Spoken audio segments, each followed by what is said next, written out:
District Council full meeting of the 14th of December 2023.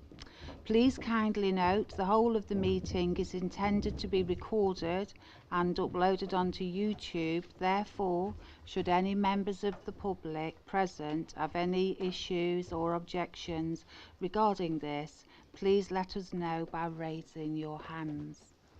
Thank you.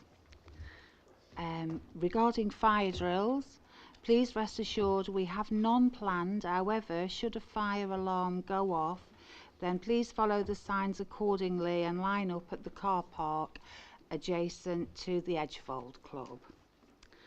I now take the opportunity of introducing you to everybody on the bench.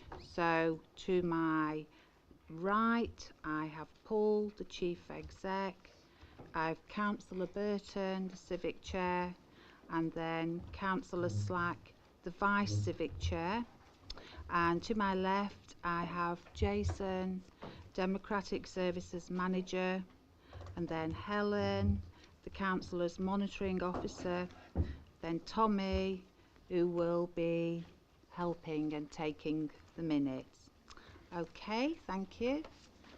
So I've already spoken to the two members of the public. I hope I've made you feel both at ease and welcome and comfortable. So now we shall begin the meeting with agenda item 1, which is apologies. So Tommy, do we have any apologies, please? Thank you, Chair. We have apologies from Councillor Wayne, Councillor Lees, Councillor Franks, Councillor Linthwaite and Councillor Whitehead. Okay. Sorry. And Councillor Archer. Thank you, Councillor Barefoot. Okay, so next we're going to move on to item 2, which is interests. Do any members wish to declare any interests that they have? Councillor Hobson. Thank you, Chair. I'm in receipt of the Derbyshire County Council pension, so do I need to withdraw from the motion?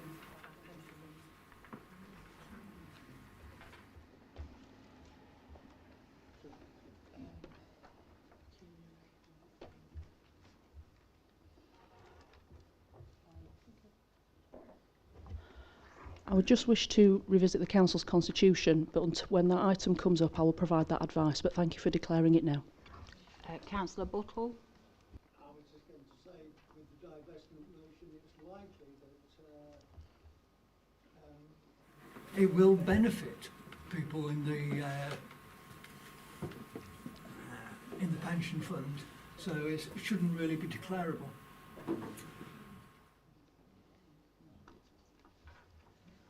Okay. Yes, Councillor. Yeah, I also have. I'm also in the Derbyshire Pension Fund through my employment with the National Park Authority, and I will be leaving for item 19 as well. Rightio. Thank you, Councillor Buckler. Okay. Oh, right. Councillor. Yeah, Mr. Barefoot and Councillor Mrs. Barefoot. You're both the same. Yeah. Yes and no. And yes. Chair, I'm also in receipt of a Derbyshire County Council pension. Thank you, Councillor Boynton.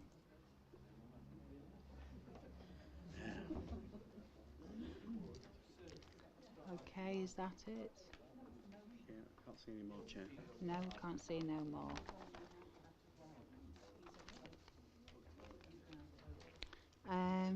Okay, thank you, everybody.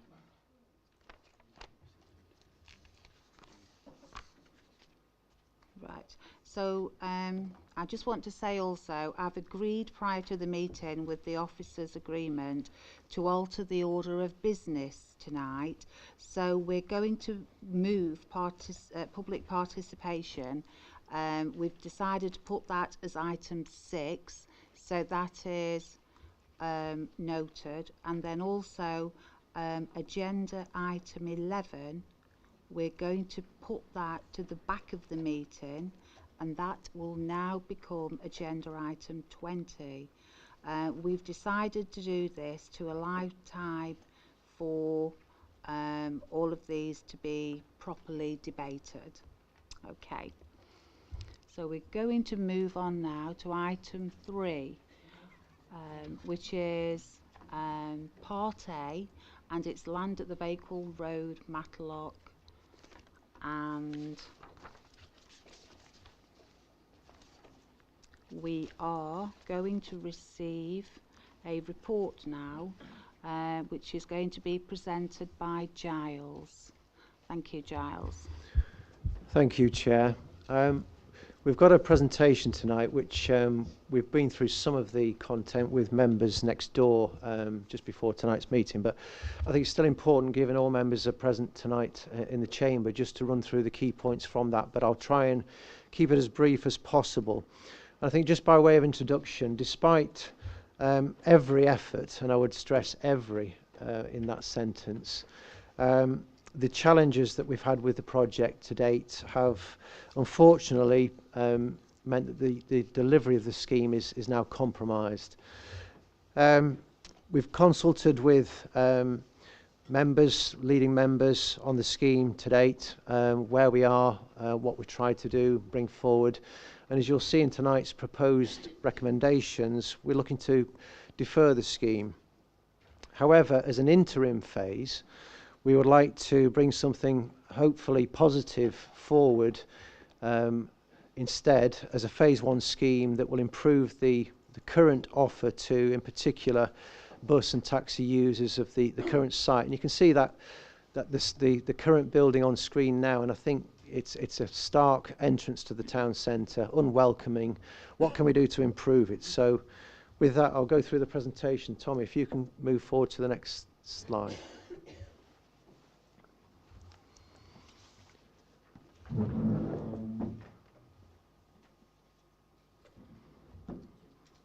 Thank you. So just a bit of a recap, particularly for the new members on the council. Back in 2018-19, I got involved in the scheme with colleagues, and we engaged consultants at the time just to look back at what had come forward for the site, which included a food store proposal and a community-led proposal, but also to look forward at what else could be done with the market hall and its surrounding site. We looked at a long list of options, I think 9 or 10 in total, and the majority were rejected, and the scheme that we ended up putting forward as the preferred scheme then went back to members in 22 as a business case for a combined food and beverage unit, as well as 2-screen cinema, and then a community space to the rear, plus improvements to the public realm around it. Some of the long list options that we rejected were a wider redevelopment of the site at the time, because simply that involved lots of other different land holdings and we couldn't get traction on a wider scheme. So we focused on areas that were in the council's control, a scheme that had a commercial focus and something that was financially sustainable, so it paid for itself basically. The project objectives that were set out in the business case approved by members are on screen, and I won't go through all of these, but as you can see, it's all about regeneration. It's about increasing footfall on the high street and trying to improve the entrance to the town centre. If we go to the next slide, please, Tommy. So going back to July Council this year, we reported to members that we had 2 unsuccessful attempts at tendering the scheme, the preferred scheme as I've described. And members asked us to do an updated financial and economic assessment of a number of development options for the site, and I'll come on to those in a second. After we completed that, we shared that with leading members and ward members, and we were asked to do a little bit more work, which Peter from Amion Consulting on my right has helped us do, and has produced the appendum in your Part B report this evening. So if we just move on to the next slide, and just very quickly, the top table summarises the range of options that we've looked at, so hopefully members will agree we've had a good look at this project. Option 2B is the preferred option that we tendered twice unsuccessfully, but as you'll see, we've looked at a range of other options that include the whole and then part of the scheme in different ways. The outcome of the assessment is then in the table below, and I won't go through the detail of this, but I think it's pretty self-evident that there are a number of challenges, both in terms of affordability, investment return and value for money from the scheme, because the costs have increased by so much since we went out to tender. So the economic benefits remain similar, but the costs have increased substantially, and therefore the value for money and the investment return is much lower. So if we can move on. And that's really what that slide says. So the analysis that we've done, which Peter can answer more detailed questions on, really presents the challenges that we face with delivering the original scheme. So option 2, as it says there, is assessed as the more sustainable market-facing option, but simply is not affordable, and value for money is much weaker than when the scheme was obviously costed at a lower amount prior to tender. If we can move on. So what have we tried to do then in the interim? We've had another look. As you'll also be aware from previous reports, we have what's called a UK Share Prosperity Fund allocation to the Derbyshire Dales, and members previously agreed the allocations in the table on that slide towards this project. So a substantial amount, as you can see. That funding is at risk unless we can make use of it before the end of March 2025. And it's also at risk if we can't make some headway quickly on the scheme to demonstrate to our funders in government that we have projects that are deliverable. So with that in mind, we've looked at what we can do to improve the building and the entrance to the town centre. We need to give further thought to the market hall in this interim period. So what we've done is to focus on the bus station area and progressed a scheme at risk because of those difficult timescales to work to in advance of tonight's meeting, with the hope that members then support us with the phase 1 proposals. So phase 1 is 3 elements. The first is to improve the bus waiting area for passengers for the bus station as well as taxi users, improve that entrance to the high street and make use of some redundant space within the current site. All of that, and this is key, without prejudicing the future redevelopment of the site. So what we do now wouldn't prevent a scheme, either the scheme that we previously brought forward or an alternative scheme on that frontage coming forward at some stage in the future. What we're trying to do is make sure that we avoid any abortive, or certainly minimise any abortive costs with any works that we do in 23-24 and early part of 24-25. Sorry, Tommy, if we just jump back very quickly.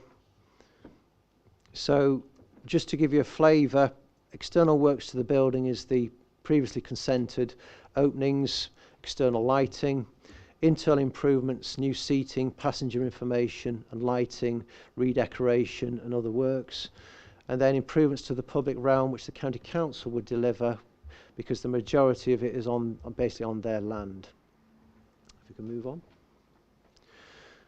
This slide hasn't come out very well on screen. It's a little bit blurred, but it just gives you an idea of what the works comprise. I won't go through all of this. There is a visual in the Part A report, and just to, I suppose, clarify, the visual that you can see is an artist's impression of the site if you were stood outside Stanley Fern Cycles looking down into Bakewell Road. So an idea of where the openings would be, what the improvements would look like. There is one point just on that visual, in that the footway on the right hand side, so on the east side of the bus exit from the site, is shown in the current concrete slabs that are there now. As proposed and as shown on this plan and as per the council report, it is proposed to be tarmac.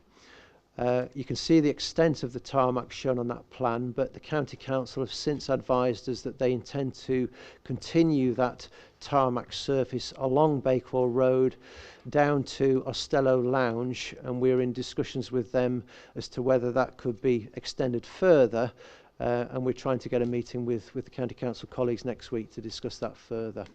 So you can just see there the improvements that we're proposing.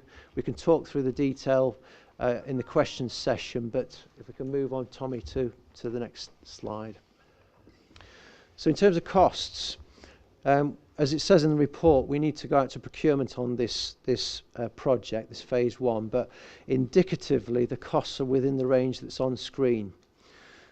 In terms of the funding partners, it would be ourselves, and just to, again to point out, the District Council's already put substantial amount of fees into the project to date. As you can see the figures on the slide, the exposure to the District Council, when you discount those fees that have been supported by both the operator and by the UK Share Prosperity Fund, is just over 100,000 against the 92,000 budget that was specified for the project. The other funding partners would be the County Council. They have grant allocated to the project, and also the UK Share Prosperity Fund, and that's key. We want to try and maximise the drawdown of that expenditure this financial year and into next.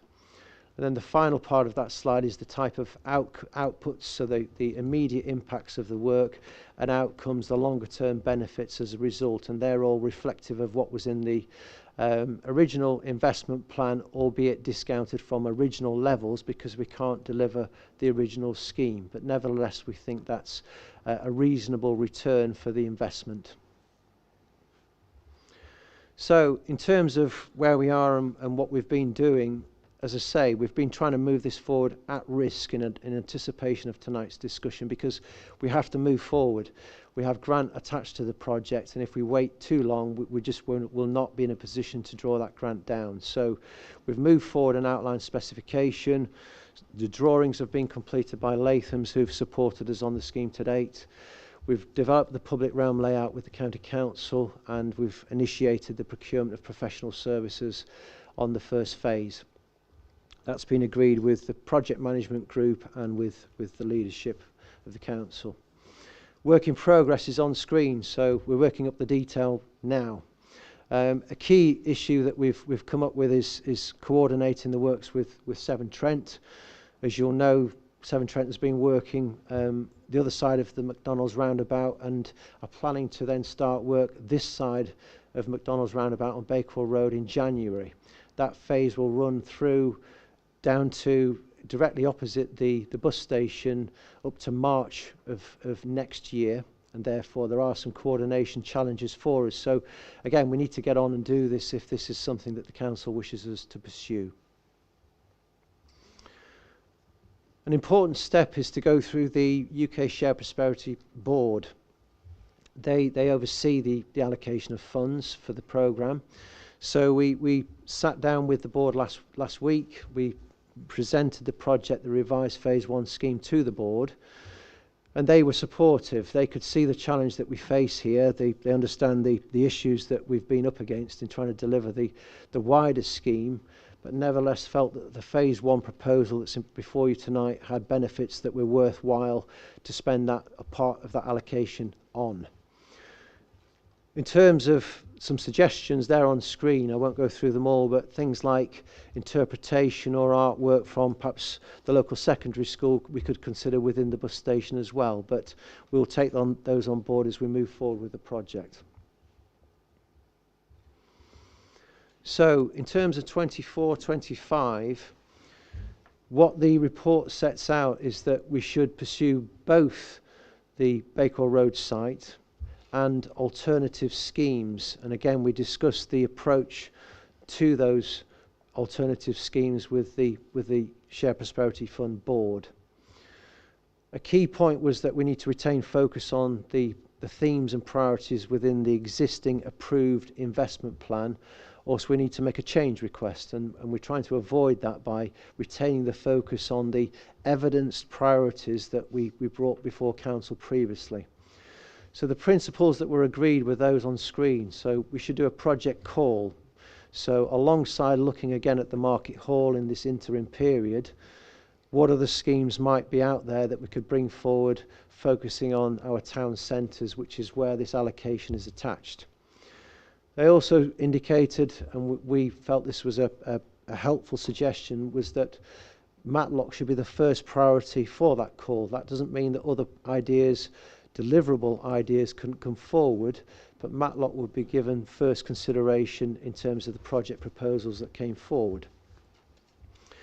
Deliverability, I've mentioned a few times this evening, that is crucial, and that means having a scheme that can be delivered quickly on the back of an approval. So consents in place, land in place, match funding in place, a scheme that can move forward if it was awarded grant funding, and spend the money before the end of March 2025.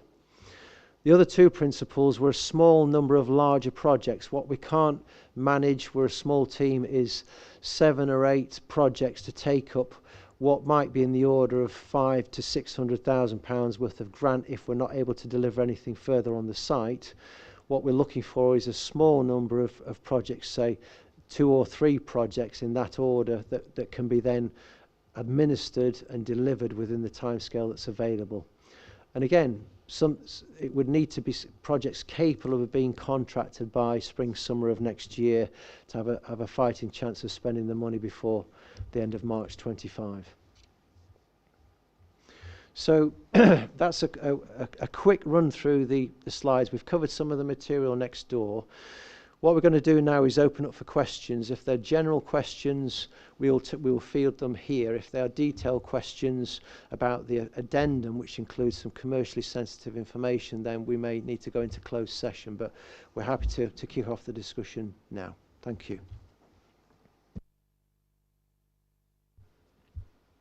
Okay, yes, Councillor Hughes. Thank you, Chair. And I think where we are. It's not the present project was pretty challenging, and we've hit some roadblocks. I think, well, I'm certainly in favour of going ahead with phase 1, but my question is about phase 2 and the amount of money that's available, and the sort of projects that we'd be able to spend the money on. So, I mean, these got to be pretty quick and easy projects to do. So, and looking at the middle of Matlock, it's sort of, there's a lot of car parking space, some of it which built on in areas that were designed to be temporary car parks, while other ideas came to mind.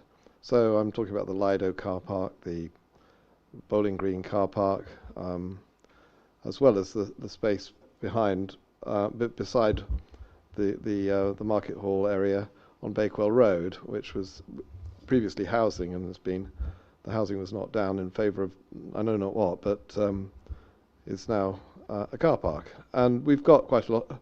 Now, I'm not saying we get rid of the car parks. What I'm asking is there something we can do with those car parks with the money that is available that would enhance them, provide new opportunities for economic development, and so on. Thank you. If I can respond, Chair, I think the answer to that one, Councillor Hughes, is that the first port of call, as it were, would be the outputs and outcomes that we're required to deliver through the UK Shared Prosperity Fund. So we would need to consider any proposals against those and make sure that we're actually delivering some regeneration benefits as a result. So the idea would be to put out the project call this side of Christmas, probably with a deadline of towards the end of January. We don't have much time to turn this around. So that would be the initial criteria, but again I would emphasise that point of deliverability. Are there schemes that can be delivered with the necessary consents and other permissions and match funding in place that could come forward? They will be the key criteria for any project call. Thank you. We can discuss this further later, I think. Thank you, Giles. Next we have Councillor J. Hello, thank you very much. Yeah, from what I've seen of this, it just seems to me that this project, something's telling us that it's not the right time or the right place to spend this money on this project. It seems like this option that's being proposed is akin to sort of making a silk purse out of a sow's ear. And I think Matlock deserves something better in the future. I don't want this money, this grant money, to be wasted. And I think the option of splitting this money between other areas, because I mean there's going to be projects in other areas if people are offered it, whether it's in Bakewell, Ashbourne, Worksworth or somewhere like that, and maybe Matlock as well in a different area. But just to try and spend this money because it's clearly not working, messages have been sent that it's not right. We know that there's issues with the land. Somehow it's just not being put together properly. And I can see all this money being lost and something that's not quite what we wanted to see. So I think we could spend it better if we put this out in the option that you've suggested with some smaller projects. Chair, could I ask what that question is, please? Question is, would it be better to spend the money in 3 or 4 smaller projects in other areas rather than wasting it on this? So that it's yes or no. Chair, if I could respond, from an officer perspective, I would suggest that improving the look of that building that's on screen now and improving the environment internally for bus and taxi users would be beneficial. I think we're all clear that the scheme that's proposed this evening as an interim scheme isn't the scheme that we wanted to see delivered. That's where we are. So we as officers feel that the phase 1 proposals are worthwhile to take forward, and that's been endorsed by the UK Shared Prosperity Fund Partnership Board. It will improve the entrance to the high street, and I think certainly the window openings and the lighting will improve the environment more generally in the public realm as well around it would be improved. I think what we're saying tonight, Councillor G, is that we want to progress phase 1, look again at the market hall in this interim period, but also open up the opportunity for other projects to come forward. So we're trying to do both because, like you, we have concerns about spending the grant money in the time that's available. Okay, thank you, Giles. Now over to Councillor Shelley. Thank you, Chair. While accepting that conditions have changed on the ground and economically since this was awarded from the Levelling Up Fund, the Levelling Up Fund isn't that old. An outsider could be forgiven for questioning the speed and the response of the council and perhaps the previous administration, which has resulted in us getting to this situation where funders in the future could turn round and question the council's ability to deliver on this kind of project. That's what concerns me. I'm also, I accept we are where we are, as Councillor Hughes has said. What happens to what looks like a remaining £500,000? Is that right? Have I got that figure correct from the UK Shared Prosperity Fund, which then has to be spent within the course of the next 15 months? To me, it looks like that's a very, very difficult call in terms of the ability of the administration to be able to deliver. And are we therefore saying, do we have to be honest, that there is a serious risk, as I think is actually indicated in section 11.2, that we will have to return that £500,000 to the government?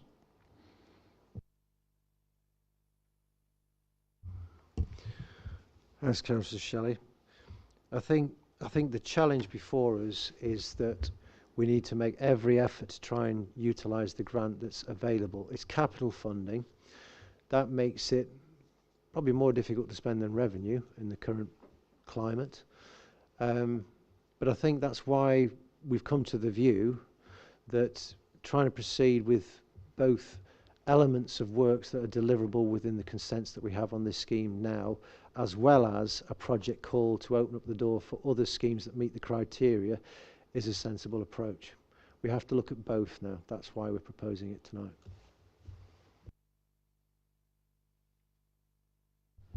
Thank you, Giles. Councillor Mr. Barefoot. Thank you, Chair. Well, first of all, can I ask how much consultation recently has been carried out with Matlock Community Vision? Because as we all know, Matlock Community Vision and its predecessor, the Bakewell Road Group, have been working for probably a decade or more now on proposal for this site, and a lot of work has been done by their members, and even money expended from grants from this council. So that's my first question.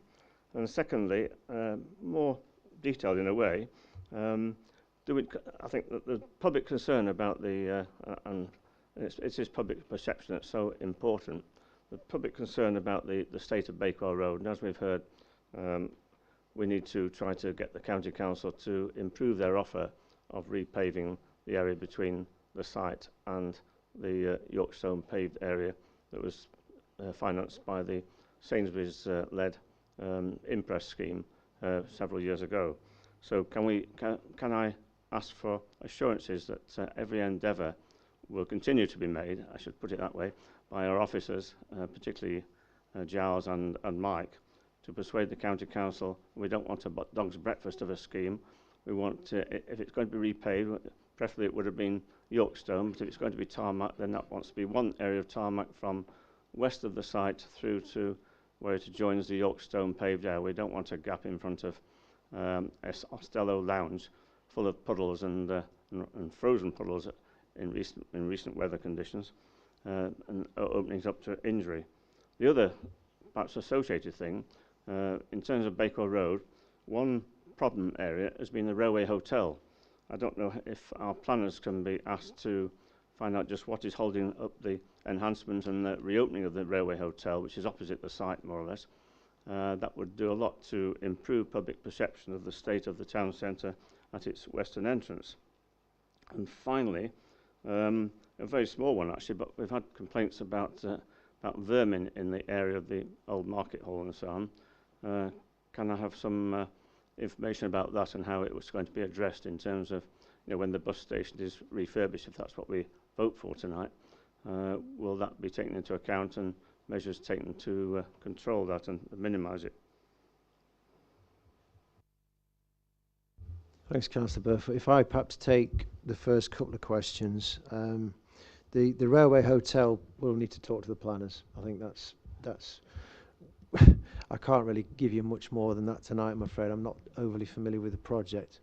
In terms of the endeavouring to progress the tarmac scheme with the County Council, certainly we will take that up with them. We agreed to do that with ward members yesterday evening, and I think that is important that we get a good scheme on Bakewell Road. In terms of consultation with MCV, we have kept MCV up to date as far as possible with the revised proposals for the site. I think they were as equally disappointed as we were when the tenders came back and we weren't able to deliver the original project, and that was despite value engineering and so on to try and bring the costs down. So I would say that we've probably had less contact with MCV since that stage, because we were having to look again at what we could do within the existing consents, but we have made them aware of the proposals that are coming before council tonight, and we have offered the opportunity to talk those through with them. So Mike, I don't know if you can address the fourth question. Yeah, for me, Chair. So the scheme that we're looking to progress, subject to approval tonight, there are sort of three elements to it. There's the bit that the County Council are doing, and they are nearly ready to go. They're waiting for us, and to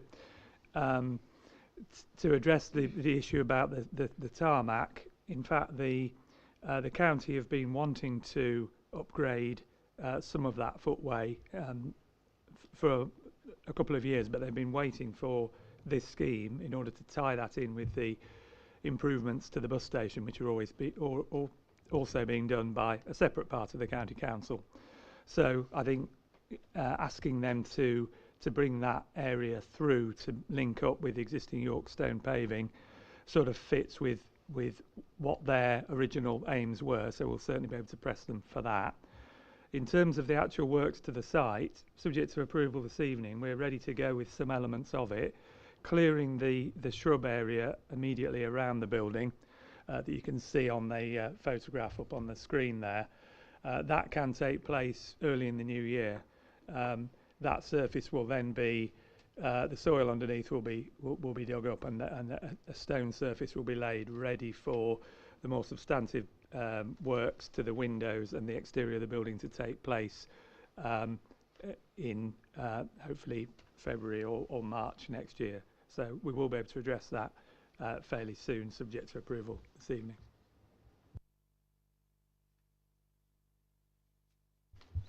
Okay, thank you, Giles. And now Councillor O'Brien. Thank you, Chair. Yes, just a few questions, Giles. The use of the UK Shared Prosperity Fund for phase 1 of the project, is it correct to say that the outputs have changed from those which were originally associated with the programme? Second question, and this is then moving on to the use of the funding in 24-25. Am I right to say that although it is capital funding can be used for feasibility studies? Third question, can you tell me who proposed to the UK Shared Prosperity Fund board that Matlock should be the first priority for additional projects? And can you, when you talk about a call for projects going out in the near future, can you reassure me that this won't just be the form of an email to town and parish councils?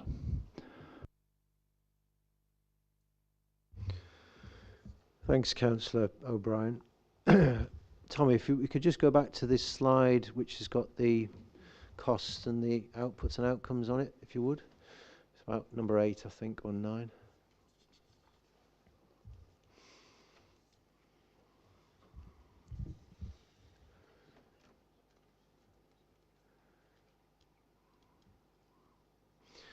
Thank you. So the blue table at the bottom,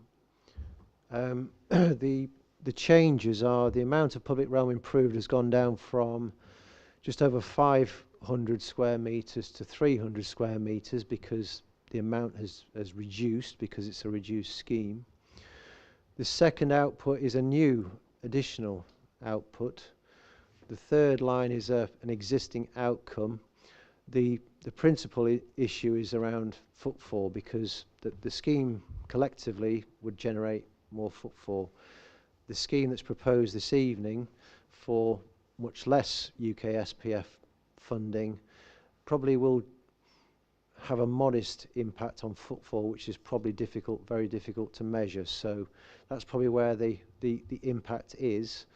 The other thing I would say is that they are, as it says on screen, indicative outputs and outcomes. That's what we're required to put forward to UK Shared Prosperity Fund. But the proposed works under phase 1 do fit directly with the measure, the intervention, to use the jargon, that the investment plan requires.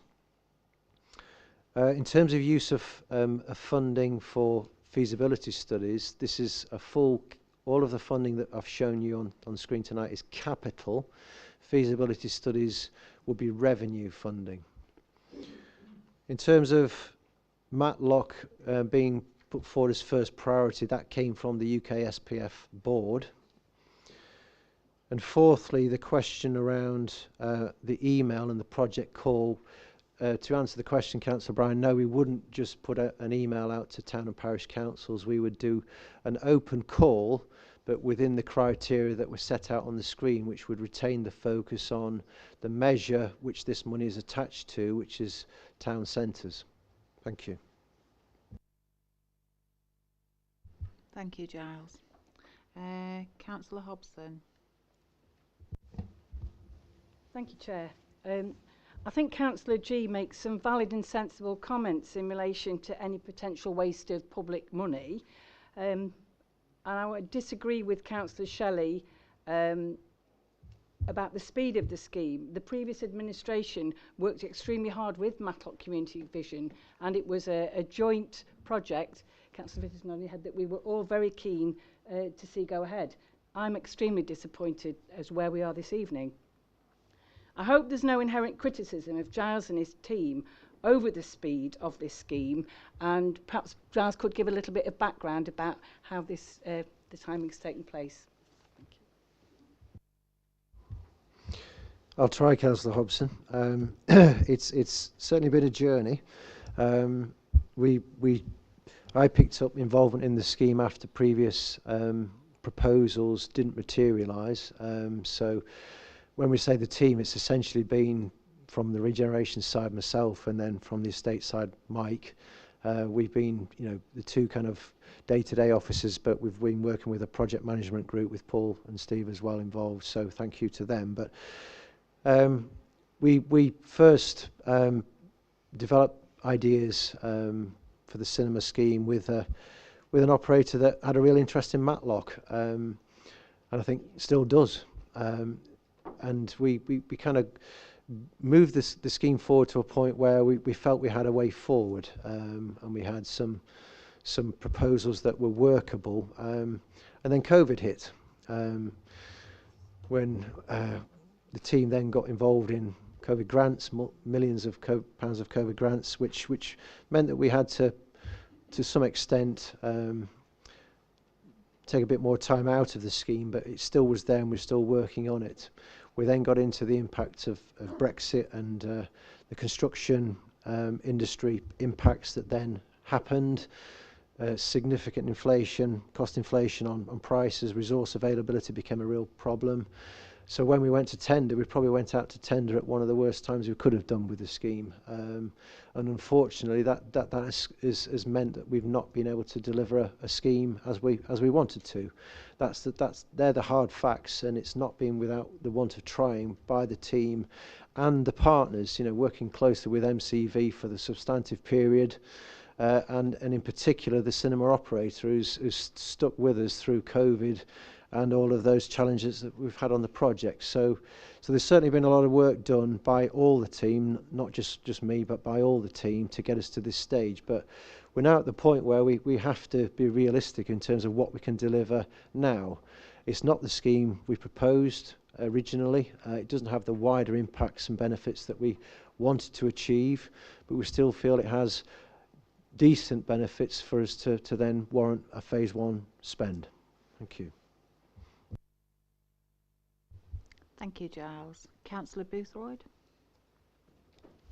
I have 3 questions. So my first is, can we actually use this Shared Prosperity Fund for projects that are already in flight, which are town centre improvements? And can we essentially buy ourselves some time with the money that's been put here? The second question I have is around, is the UK Shared Prosperity Fund, can we use it entirely for public transport and active travel type projects? Because that's how I see option 1, and I'm for it, but that's kind of what it is in my perspective. And the third one is, what settlements would we count as something that we could spend this money on? Because I fear that the cinema feels like it's blocked ideas of where we can spend this money elsewhere, and actually I suspect in this room there's quite a lot of ideas, so it would just be interesting to know what the bounds are of opportunity. Thanks, Councillor Councillor Boothroyd. In terms of existing projects, we couldn't utilise grant spend for a project that's already committed and happening, because it doesn't require grant if that is the case.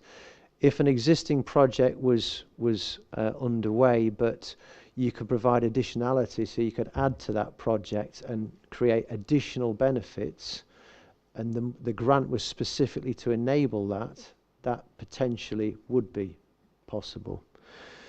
In terms of the phase 1 and the active travel element, that is an eligible activity, and the Rural Prosperity Fund has specific elements that enable active travel improvements to be made and outputs then that result. But in terms of the UK SPF spend on phase 1, it effectively delivers on those outputs and outcomes that are shown above. So we feel confident that we can meet the requirements of the programme with the spend that's proposed under phase 1. In terms of the settlements, the emphasis of the allocation at the moment and the intervention that it sits under is town centres and high streets. So we interpret that to be the 4 market towns. Thank you. Thank you, Giles. Councillor Wilton. Thank you, Chair.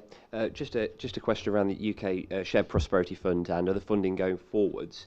If we don't achieve our outputs or our spends with regards to this project, how would it impact any future applications we put into this or any other pots or funding? Just to understand that, please. I think the simple answer is it wouldn't help. We obviously want to make every effort to spend this money, and that's what we're trying to do. Going forward, the current understanding we have is that, as was anticipated from the start, and the government made clear from the start, that the future administration of UK Shared Prosperity funding would go through the new mayoral combined authority.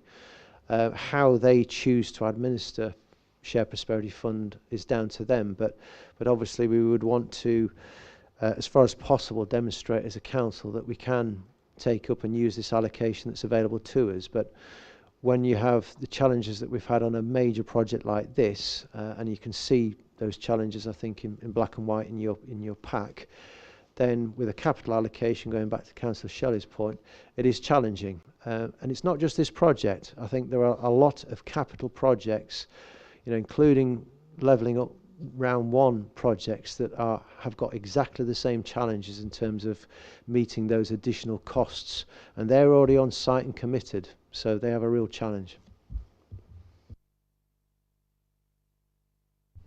Thank you, Giles. Councillor Bates. Thank you, Chair. I've got 2 questions. One about the surface on Bakewell Road. I know members opposite would like a better surface. We've got spare funding. Can we contribute to the to the county council to get the level of pavement that Matlock wants? That's one. And then the second one, the overflow car park in Ashbourne. It isn't part of the levelling up bid. We're going to be losing the marketplace car park. Would this fit the criteria for funding? Thank you.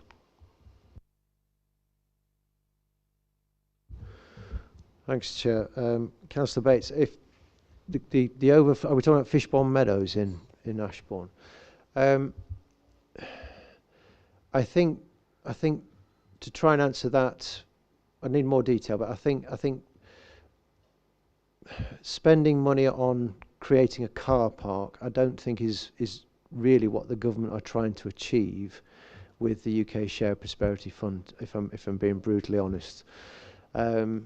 If you were redeveloping a space for something else which helps improve footfall, regenerate the high street, that really is where the government are coming from. So I'm not saying an absolute no. I think it would be a hard case to make, I think is what I probably am saying.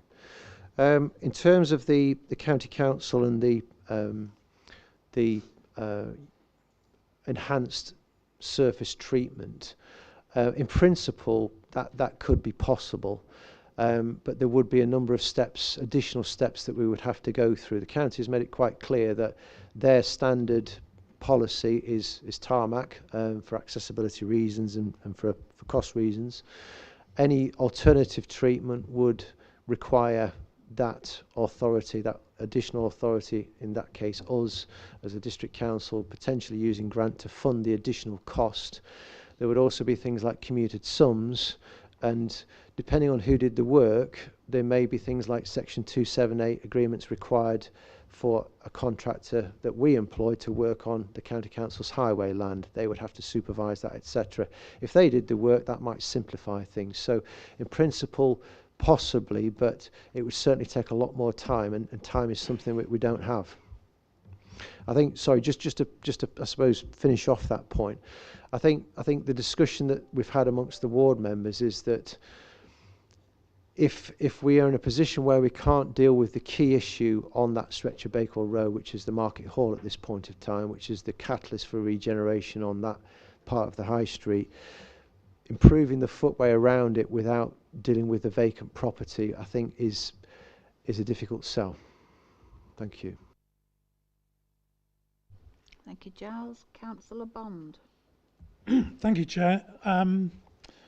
Two things really. First of all, I noticed that there is an amendment on to the original recommendations, and I'm wondering if that has been addressed.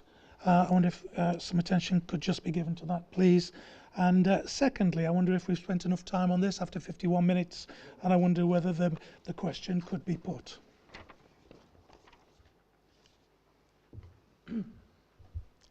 Thank you, Councillor Bond. So yes, you are absolutely right. We have had an amendment from Councillor O'Brien.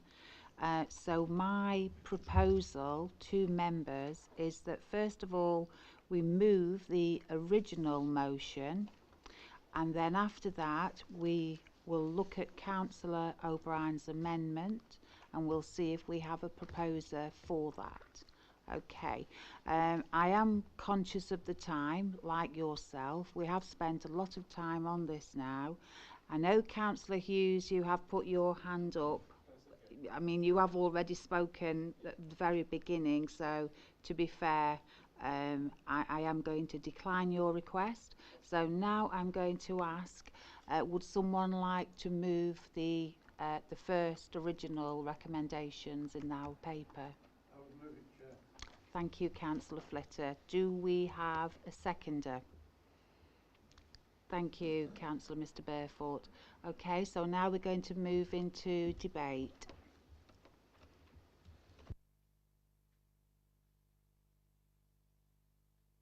Before we do so, Councillor O'Brien. Yes, thank you, Chair. As has been said, I've put forward an amendment which I hope has been circulated to all members early this afternoon, so it hopefully it didn't arrive as too much of a surprise this evening. I should say at the outset, Chair, I've listened to some of the comments from colleagues during the afternoon, and I wish to delete my proposed amendments to recommendations 5 and 7, and simply to leave the amendment which is new recommendation 9, which replaces recommendation, well, I want to simply add recommendation 9. So I now propose to not take forward the deletion of part of recommendation 5 nor the deletion of recommendation 7, but to add recommendation 9. Now, I'm going to go through the reason for this this amendment with you, colleagues. I think it's clear, unfortunately, that it's very unlikely we will be able to deliver the project that has been developed over the past few years. Now, there is a view that perhaps in 18 months the situation may have changed and we would be able to deliver the project. I think members can reach their own conclusions on the likelihood of this. But I think we need, in reaching that conclusion, we need to bear in mind that the UK Shared Prosperity Fund, which is essential, has been seen as essential to this project, will no longer be available at that time, so that money will have disappeared. And that the current scheme has already been rejected twice for external funding by government agencies. Now, I think we're all supportive of phase 1 as put forward this evening, but as been made clear, we currently have no proposals for a phase 2, which is the heart of the regeneration scheme.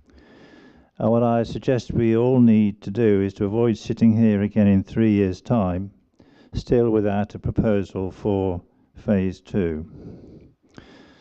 So recommendation sets out a process to prepare a phase 2, but acknowledges that in the real economic world we're currently living in, the best prospect of arriving at a scheme which meets our corporate priorities, which is commercially viable and delivers the community benefits which we're all seeking, is by widening the scope of the project.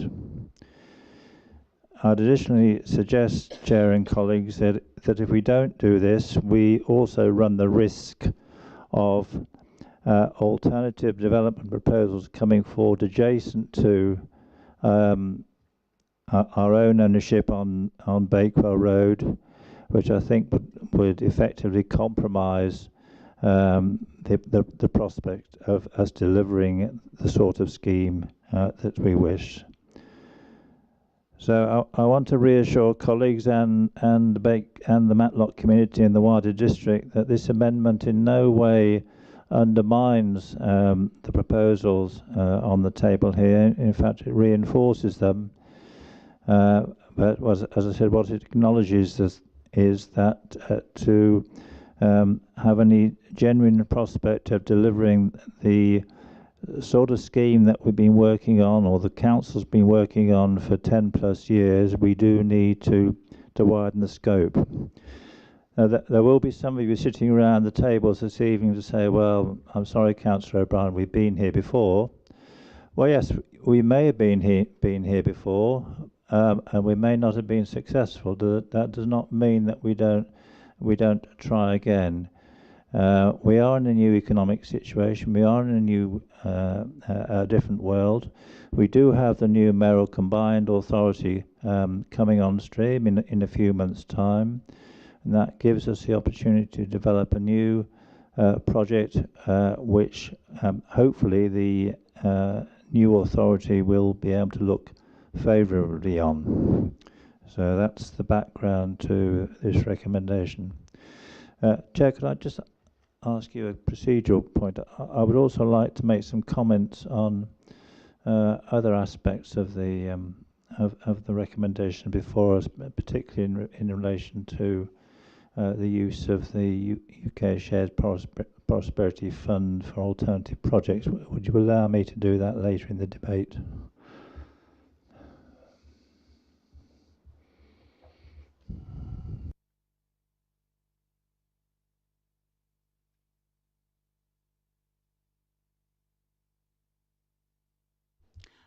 At the moment, Councillor O'Brien, we're on the amendment. However, it can come back later on during debate. Thank you.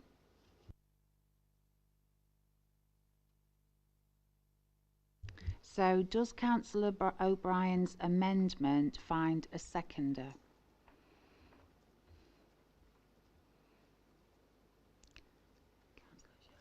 Yes, Councillor Shelley. Okay, so then we will move into debate.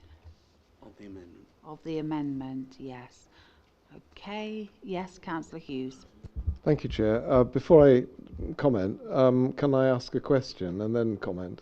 So we, in response to the earlier question about the spend from the UK SPF REPF fund as being capital only, is the use of the fund proposed in this amendment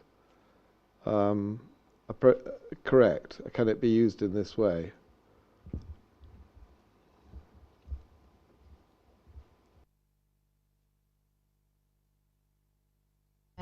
Yes, Steve, if you could answer that, thank you. Chairman, with your permission, no. Okay. So we would need another source of funding for the consultancy work associated with this. Nevertheless, I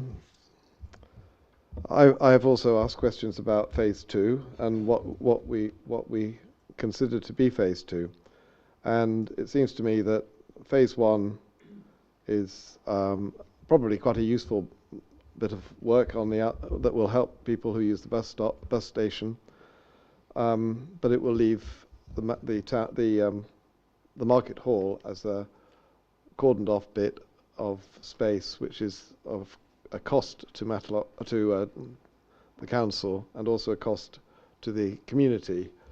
And I would like to see that is moved forward in some way very quickly, and to do that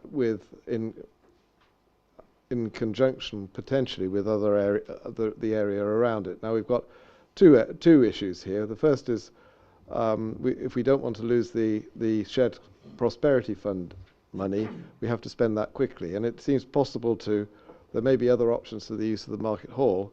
I know on Facebook there was somebody saying that they had ideas for the Market Hall. Perhaps that person could come forward to Giles or Mike and make their proposals. They felt a modern market there might work, and indeed some work on the walls facing the bus station to make it more attractive and lighter inside might improve that prospect no end. But there are other projects around Matlock as well, and looking at more widely seems to be a good thing to do. And I think it would be reasonable, in addition to trying to use the Shared Prosperity Fund, to move forward with a project that would cover the Western Gateway into Matlock.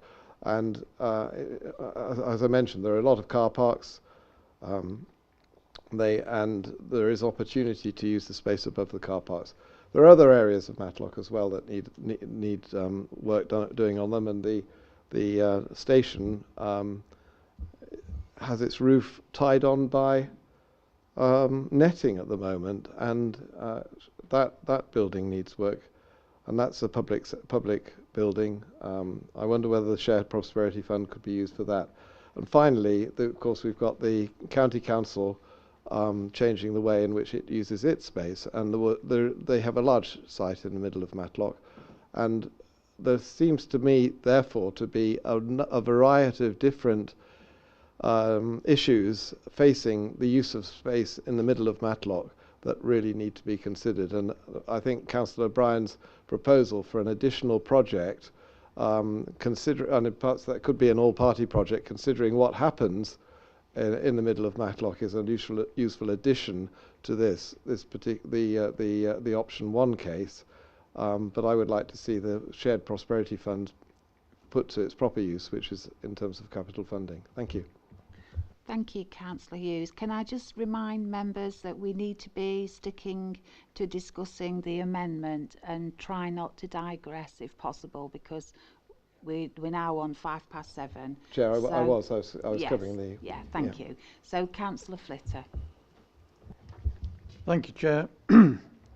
Well, speaking against the amendment, I'm very disappointed that yet again, late in the day, we've had a move to change something that the officers have worked terribly hard on. I don't think anybody could have worked harder than Giles in the frustration that he's had, and it isn't, Councillor Hobson is right. It's not just this administration, it's the previous administration that have been working on this for years. And the officers are as frustrated as members are that we can't get this scheme off the ground. The problem with this that I see in this this amendment is that it takes away and kills the present scheme as we want to complete it. We want to move forward in 18 months' time. We want to have a cinema in Matlock, if that is possible. And if not at that time, we will make another decision. But at this present time, we want to keep the cinema operator on board. We want things to improve, because it's not of our making. The Actors Guild were causing problems in the Cinematography Institute. And while all this has been going on, cost of materials, cost of labour, all those contractual costs rose so significantly that it put a stop on the scheme. Well, it isn't a stop. It's a halt. It's just a postponement, because in 18 months' time, we see that we'll be able to go back and we'll be able to come up. And yes, things may change. As pointed out by Councillor G, I think we've got the new mayoral situation coming on board. We don't know what funding we'll be able to get, but there are no promises. So we've got to look at this and we've got to prepare.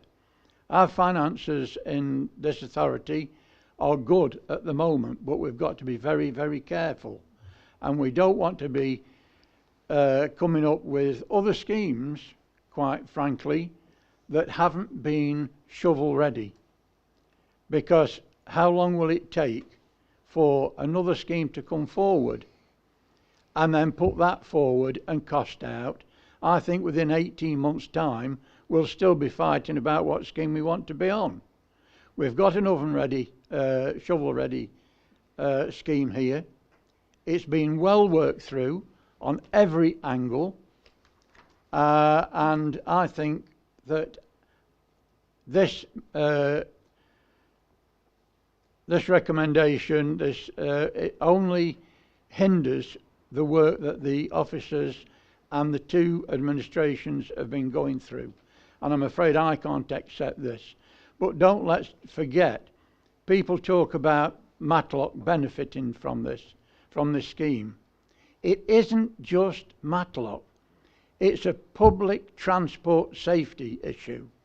And everybody from Bakewell, from Ashbourne, from Wirksworth and farther afield and in the villages come to Matlock, and what they want to have is a safe journey home.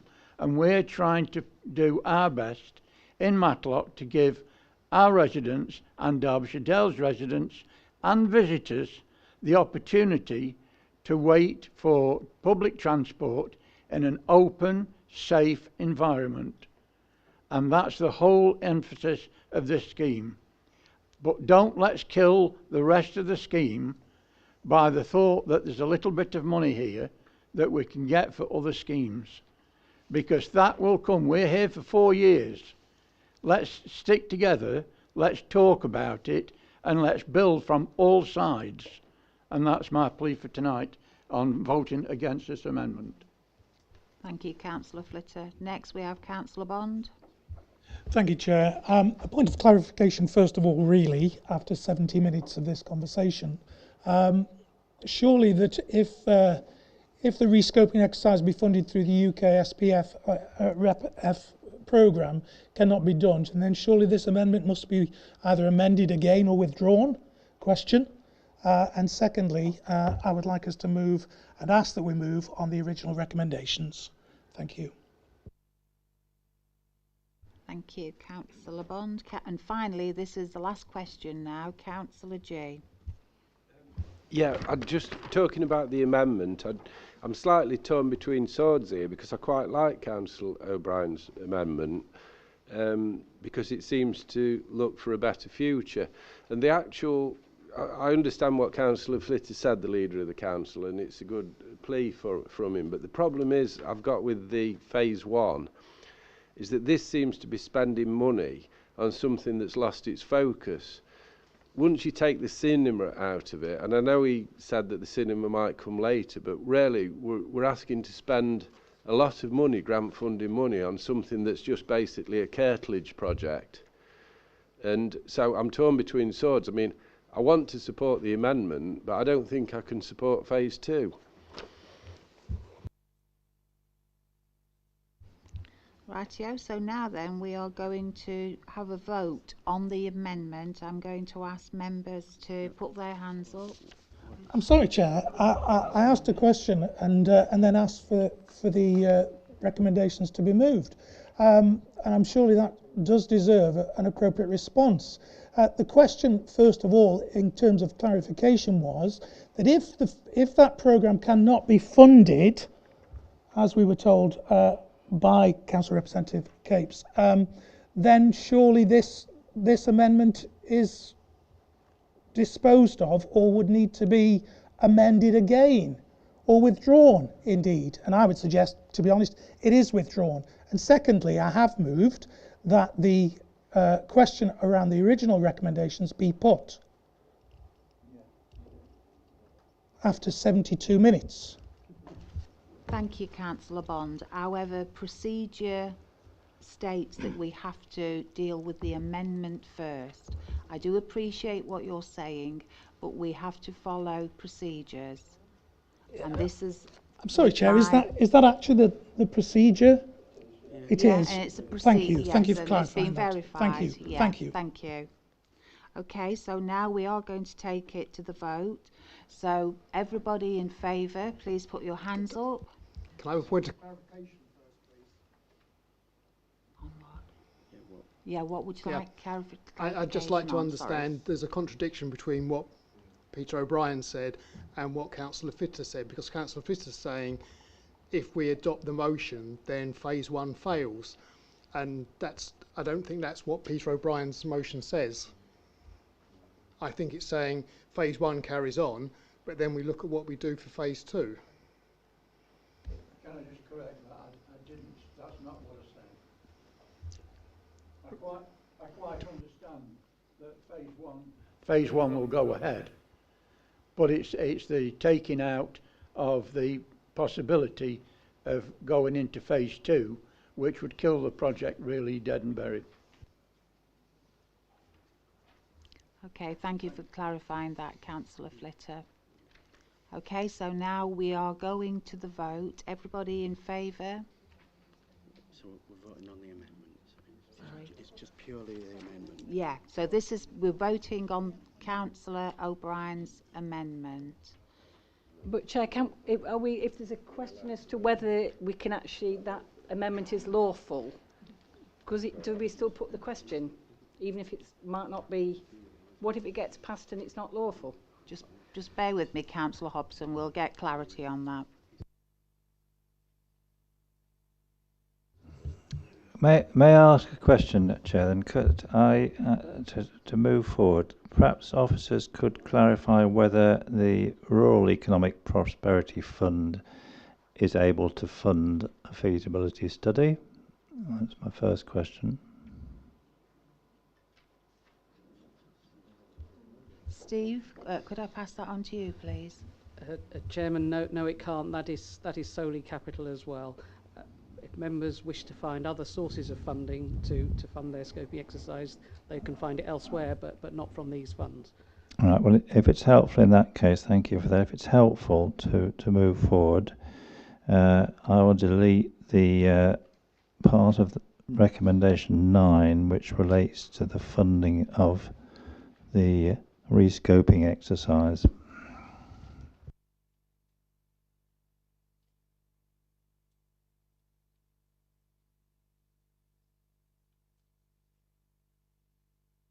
Could I ask that the seconder, are you happy with the change? Right. You are, Councillor Shelley. Rightio. Thank you. Can I just remind us, if we're taking that out, we would just have to work out how that rescoping exercise is to be funded, where it's to be funded from. Right. We've just actually, Karen has kindly pointed out to us that if we do take out section 9 of the amendment, we need to clarify where funding will be coming from.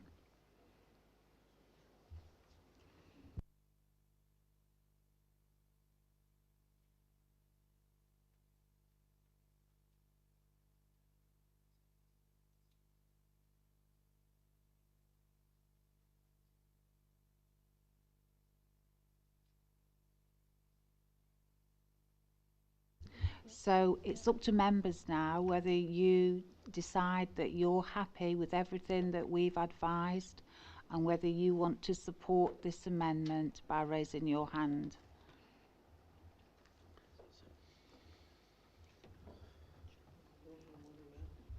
No? We've got no show of hands.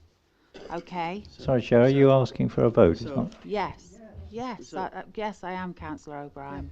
Yeah, so just for clarity, we've got a valid amendment on the table. It's been moved and seconded. The amendment's been amended from its original wording to delete the words "be funded through the UK SPF/RAPF programme," and that is what is on the table at the moment, and we're voting on that amendment only. So members are asked to indicate whether they're for that amendment or against that amendment. If the majority of members vote for the amendment, then that will form part of the substantive motion. Okay, so can I ask if people are in favour to raise their hands? So how many have we got?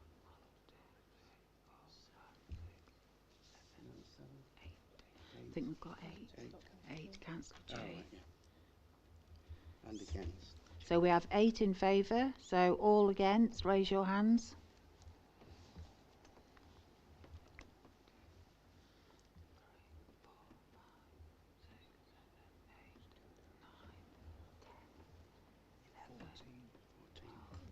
Is it 14? Yeah, and abstentions. So we have 14 against. Do we have any abstentions? 3 abstentions. So the amendment's lost. So back the to substantive motion. yeah. So on that basis, the amendment is lost. So now we go back to the substantive motion. The councillor has moved that the vote be put. So if you go straight to the vote. So who's moved it? Councillor Boynton. So Councillor Boynton has moved. So Bond. Oh, it's Councillor Bond. Sorry. Bond. Yeah. Sorry, Councillor Bond. Yeah. He's moved that the vote be put. So if we just go to the vote on the substantive Yeah. motion. So now then we're going to go to the vote. Chair, could I ask for a recorded vote, please? You can indeed, yes. So now we're going to go for yeah. So Councillor Mrs. Barefoot has seconded it. All in favour? So Chair, basically Tommy has got a list of members' names and he will read them out in alphabetical order. Right, thank you. And if Yeah. members could indicate whether they are for, against or abstain. So this is on the substantive motion, so it is the recommendations as set out in the report. Yeah. Sorry, Chair, at point of order, I'd like to speak on the proposal, please. Yeah. I'm sorry, Councillor Hughes. We are now taking the names and the votes of each councillor. Thank you. I'm sorry, Chair, point of order. Are you now saying that members are not allowed to speak on the substantive motion? A valid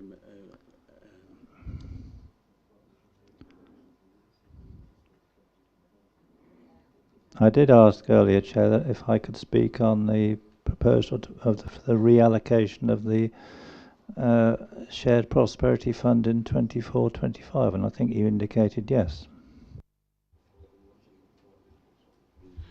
You did indeed, and I did say that, but that was before the motion was put.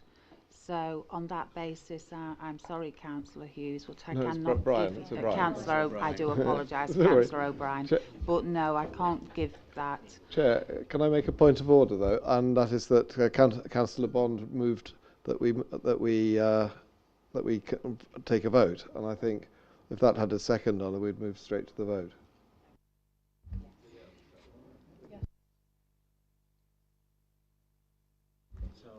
So again, it's a recorded vote. We've had a request for a recorded vote, so Tommy will read out your names in alphabetical order. If you could indicate whether you're for, against or abstain. Thank you, Chair. We've got Councillor Bates. For. Councillor Boynton. For. Councillor Bond. For. Councillor Boothroyd. For. Councillor Buckler. For. Councillor Martin Burfoot. For. Councillor Sue Burfoot. For. Councillor Burton. For. Councillor Buttle. For. Councillor Chapman. For. Councillor Dobbs. For. Councillor Edwards Walker. For. Councillor Flitter. For. Councillor G. Councillor Gretrix. For.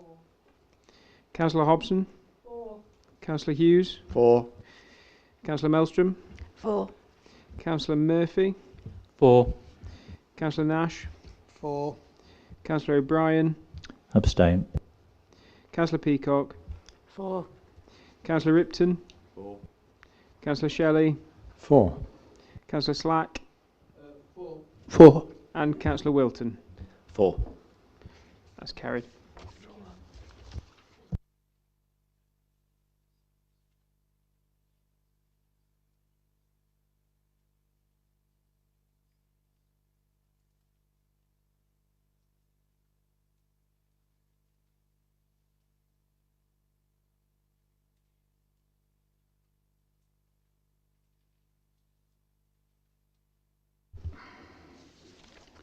Right, we're going to move on now to item 6, public participation. We have received 4 written statements from members of the public, which we will note. We've received a statement from Ms Victoria Friend, the chair of Roseley Parish Council. Members will have this in front of them, so we'll have had the opportunity to read. We've had a statement from Sarah Porter, clerk to the Baslow and Bucknell Parish Council. We've also had something from Miss Julie Paranek, clerk to Matlock Bath Parish Council.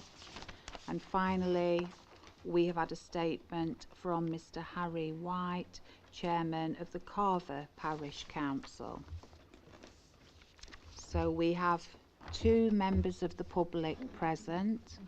I'm going to first ask Mr Walton if you'd like to step up, and when you're, make yourself comfortable, and when you're ready, just indicate, and you'll have 3 minutes. Good evening. Well, it was going so well, wasn't it? We've got a gold seal deal with a landowner. We'll put the travellers at the Woodyard. We'll be the best committee ever. Job done. What could possibly go wrong? Well, it's not going so well now, is it? And nothing gives me greater pleasure than telling you all, I told you so. I can't wait to see Councillor Flitter put his hands up and say, we've got it wrong, as he said he would, but I'm sure he'll wriggle out of that.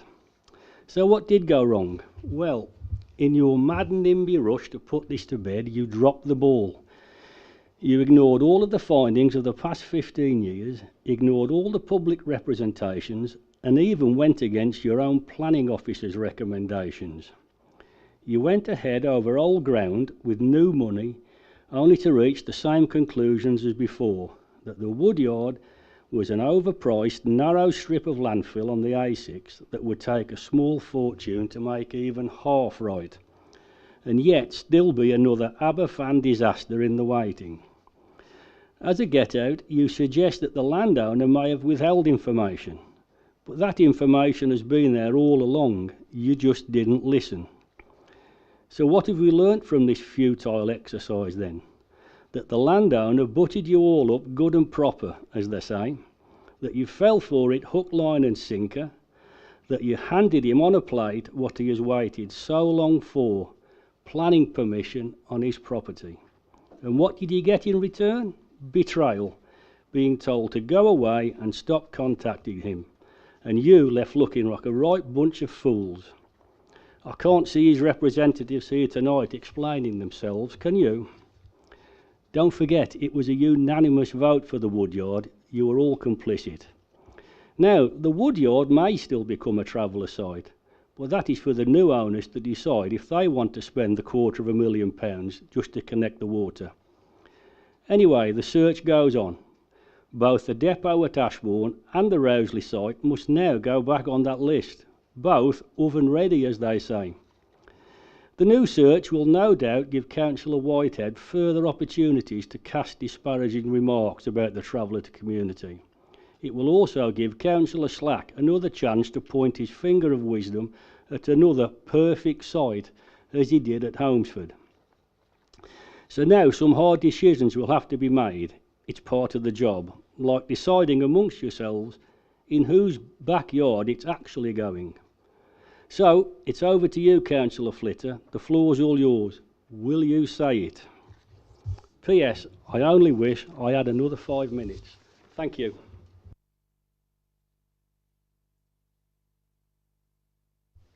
Thank you, Mr. Walton. So next we have Mr. Walsh.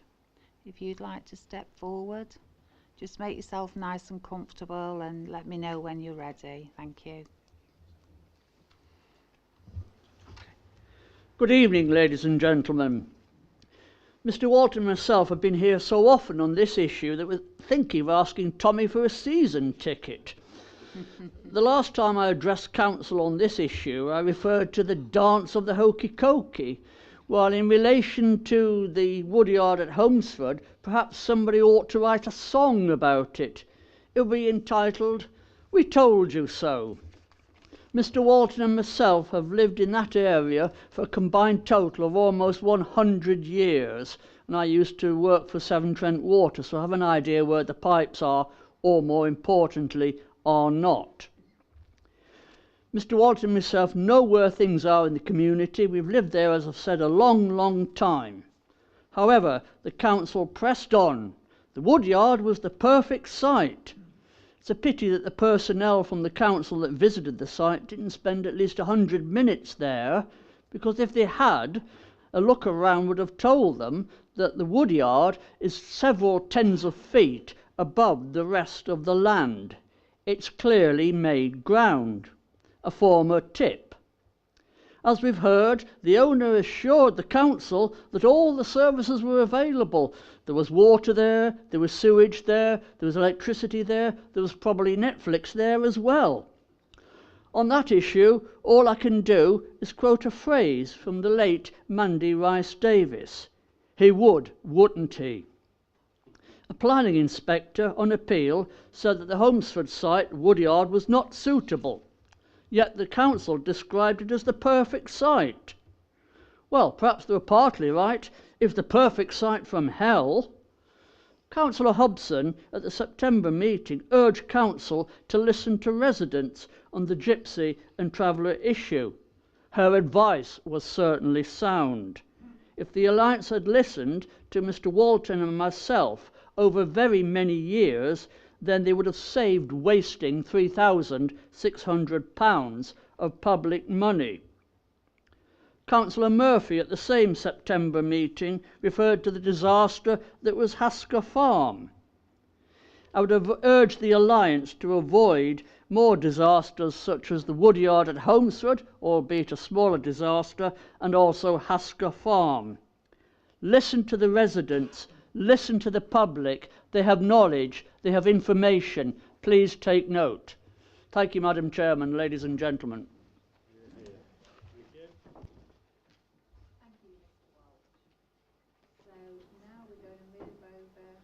To agenda item 7, which is leaders' announcements from Councillor Flitter.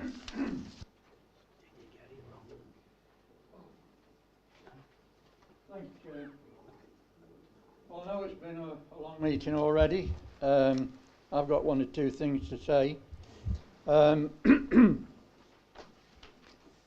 But firstly, I think I just need to thank members and officers that have sent messages of condolences to myself and my wife after losing my wife's mother last week.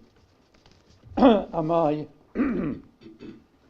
heart goes out as well to Steve Wayne, the chairman of the council, because Alison lost her father as well. And both funerals are over the Christmas period. So thank you for that. As you are aware, a comprehensive organisational update was circulated earlier this month to members. And if you haven't had the opportunity to read, then I strongly encourage you to do so, as it contains a lot of information about the fantastic work that has been undertaken by this council. Just want to point out a couple of things. The round optimisation, which was a huge thing for this council, a huge project, and for its operators. I think it went very smoothly. I myself didn't have that many complaints. I know others did, but there's bound to be teething problems. But it's all credit to our staff and the organisation for carrying out that round optimisation so successfully. Something else I picked up in that organisational update was the event charge that Ash and his team brought to us. And if you remember Matlock Bath Illuminations, that brought in an extra £13,614.70 in revenue. And that's all thanks to Ash's team for coming up with that at the car park review. The other thing was looking at the housing in rural exception sites. I thought that's marvellous that the Dales have delivered 93 homes, and that is down to Rob and his team. Thank you very much, Rob. In relation to the proposed closure in Bakewell of NatWest Bank, on behalf of the council I sent a forcefully worded letter to the CEO, Paul Thwaite, to encourage him to meet with us, the MP and other interested parties, to work together to find a solution into the person banking in parts of the Dales. I received a response this afternoon which reiterates a previous standard response, and it issues and offers a meeting with the local director of the branch rather than the meeting we requested for with senior leadership. It's very disappointing, very standard, and I hope that with colleagues we can now continue to exert extra influence on NatWest.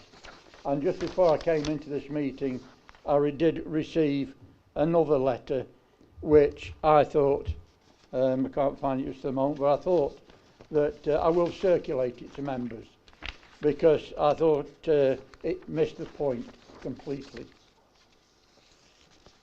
I just wanted to talk a little bit about Vision Derbyshire because Vision Derbyshire, I do apologise, I've spoke to you before about this and the new mayoral, but today we went to a meeting and the business startups, it was nice to see that over 100 combined projects of the cost of £350,000. You know, it's nice to see a start-up scheme helping local businesses in that way. And there's another £99,000 that is already channeled to support more businesses. In fact, the client investment in the private sector I picked up from the report was another 485,000, making 835,000 available for start-up businesses. A decision was also made the remainder of the business rate, retained business rates, go straight to the new strategic leadership board to help them support the work that they're going to be doing. We talked about the terms of reference, and we hope to bring that to the January meeting for the new strategic leadership board. But I'm afraid that will only be in draft form, because right through until we get to May, that could change another 3, possibly 4 times. And it's rather frustrating that, but that's the system. That's what we have to work to. At the last meeting, we saw graphs of the district councils that could not vote on certain issues, and this is where I raised a question this afternoon. On public transport, we were told that district councils can't vote on that subject. Now, that's important for the connectivity of our rural area, that we need to be involved in rural public transport. And I questioned the premise of how do we make our representations into that field, and hopefully we'll get a voice heard on that. I was delighted to hear that Jason Spencer, the Council's Democratic Electoral Service Manager, has formally been recognised for his distinguished service in the Association of Democratic Services Officers at their recently held annual conference. Jason was robbed by winning the award, but shortlisting for it clearly demonstrates his achievements of over 30 years of corporate governance. I am sure that you'd all like to join me in congratulating on his excellent performance. Well done. I would also like to draw your attention to the East Midlands Combined Authority mayoral elections, which will take place on the 2nd of May. It's vitally important that we do engage and work hard to get the best result for Derbyshire Dales, as this new authority will focus on cities and larger towns. There is an opportunity to foster good relations with other Derbyshire leaders on the Strategic Leadership Board. There is already an appetite for refreshed collaborative activity in Derbyshire, especially on matters relating to the Combined Authority. At this morning's meeting, it showed that there is recognition that a future partnership approach would specifically align with proposals for the East Midlands Mayoral Combined Authority to secure collective influence, and that's what we're trying to get. I am pleased to report that the decarbonisation works have now been completed at the ABC, at Bakewell, and also here at the Town Hall. You can find more information on that in relating to climate change in the organisational update. I just want to make, because I love these meetings, you know that, but I don't like personal attacks, but I do respond sometimes. But I just thought, because we've had representations from local parish councils, I think we just must make a little point. And the statement reads, I note the statement made by the chairs and clerks of Roseley, Baslow and Bubnell, Matlock, Bath, Carver parish councils. They raise a number of significant concerns, as well as some misunderstandings. It is important to clarify that we do not believe that any car park is an optional location for traveller families. However, since the location identified in the 2017 local plan was withdrawn by the County Council, we have been forced to use less suitable locations. Following the decision by the Council not only to use car parks to be, the two car parks to be used, this Council is placed in an impossible position since there are two families that we have responsibilities for. Alternative sites will require appropriate criteria for evaluation, and that's what we are suggesting today. We will also be significant lead time before they can be occupied. It is incorrect to suggest that consultation is only online. It is unfortunate that none of the parish councils have made any suggestions about potential sites as that are suitable. And I would just mention, because my name was mentioned, that I never ever thought personally that the Woodyard was the right site. I never thought it would happen, but the process we went through with the committee and the explanation was right. And I do sympathise with Councillor Nick Whitehead, because I know the problems in Matlock Bath. I've experienced the problems while being down there, most of the illuminations and talking to people, and the sooner that we can get something permanent and secure, not only for travellers but for residents as well, the sooner the better. Thank you, Chair. Thank you, Councillor Flitter. Now we're going to move on to item 8, which is the Civic Chair's announcements.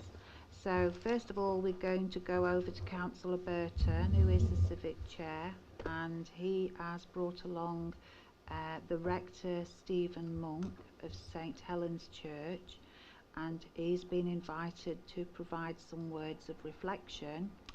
Also, I'm going to ask the Vice Civic Chair rather, just to say a few short words, because he has attended several civic events on Councillor Burton's behalf.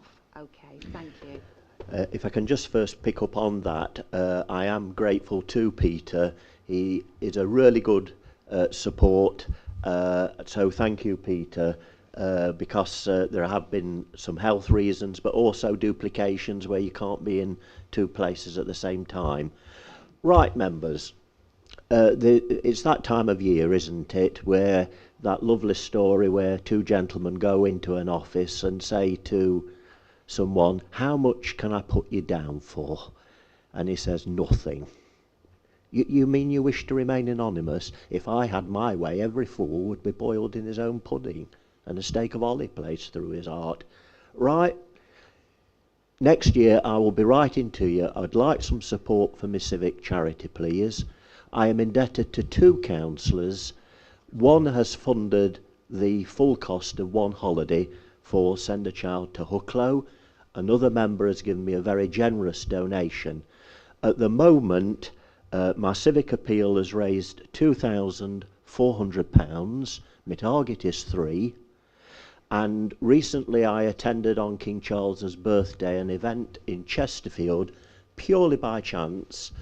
Myself and Ruth, we sat on a table with some school children, and the subject of Great Hucklow surfaced with the head. And she was saying what a wonderful charity my civic charity is, because 4 of her children had this year experienced a superb holiday at the Nightingale Centre. So please, when I write to you in the new year, I'd really appreciate if everyone in this room would give me a tenner. I'm pushing my luck, but there you are. My thanks that our vicar, Stephen Monk, has come tonight. Stephen's been in Darley-Dale 12 years. He has in total an oversight now of 5 Anglican places of worship, but I think most of us in this room yearn for, as well as respect, the voices that unite community, not the voices that divide, the cynics, but those that bring community together. And that I genuinely feel on all the occasions I've had the opportunity to listen to Stephen, is that he's a very wise, spiritual person that unites community. And I'm not an Anglican, but it was my desire that he legitimately, as our vicar, should come tonight. So that's basically it from me. So I'll invite Stephen. When I was first introduced, and I felt like I was there as a bouncer, but maybe not. Can I start by saying sorry? I really want to apologise to every one of you here. In our wonderful Church of England way, we have lots of bland, awful prayers for those who are councillors and those who work in local government. And actually, as I've been sitting here for the last couple of hours, I've been watching your faces. I've been seeing people who work damn hard. I've been seeing people who are passionate about what they're doing, intellectual sparring, but still being civil. To me, that's such an example for our community. It is so important that people see you as our leaders. And I always say to people, and I know some people don't like it, it's not my business what you believe. But I think there's so many things we have in common. Community, we want our communities not just to survive, but to flourish. You know, we want people to be the best they can be. In Darley-Dale this morning, we started a coffee and chat group for people who have, some have mental health issues, some just want to come along with their kids somewhere where it doesn't cost any money. And to me, that's what church is about at the minute. It's about supporting what you do. So I do apologise for the times we've just blandly passed you over in prayers without seeing you working so hard. But as I say sorry, I also ask you to hold us to account as churches, because we should be doing everything we can to support what you're doing. Yeah, sometimes we won't agree and sometimes we'll challenge. I must say, this makes our PCC look tame, I've got to say. So I'm going away feeling better. The other word I've written down is compassion. Everything you spoke about tonight, and from different views, political and all sorts, seem to be with compassion. You want the best for the people of our localities. That's something that we all agree on. So like I say, as a vicar, I'm here to serve you.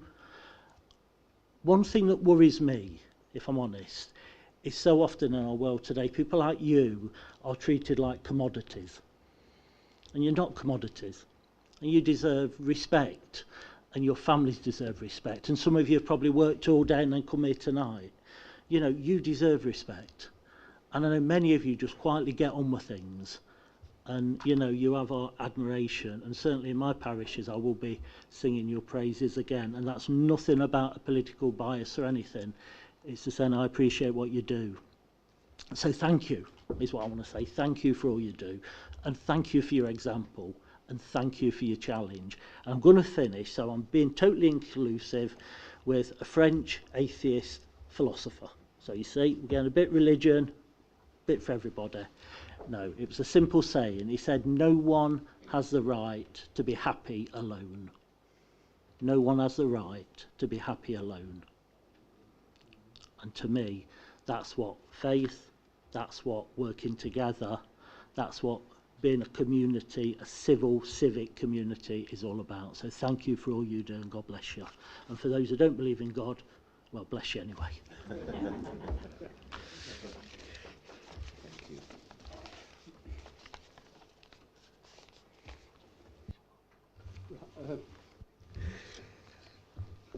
Good evening, everybody, members. I've attended 9 different events since the start of the year.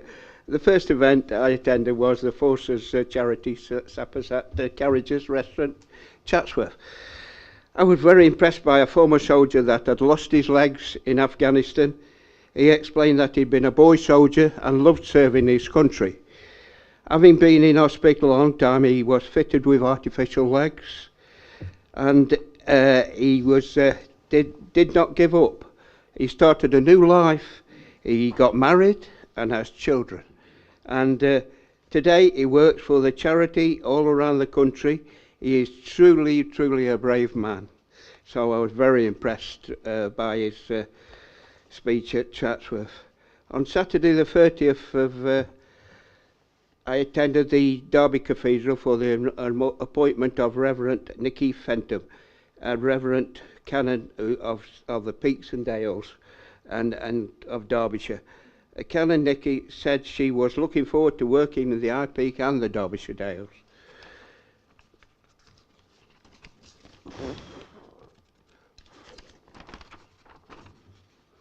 Again, I was at the Derby Cathedral on the 1st day of October for the High Sheriff's legal service, Vanessa Pullman. I'm very pleased to say that Vanessa is a resident of Wirksworth Ward and is the first coloured High Sheriff of Derbyshire, which I am really truly great about. I celebrate her appointment.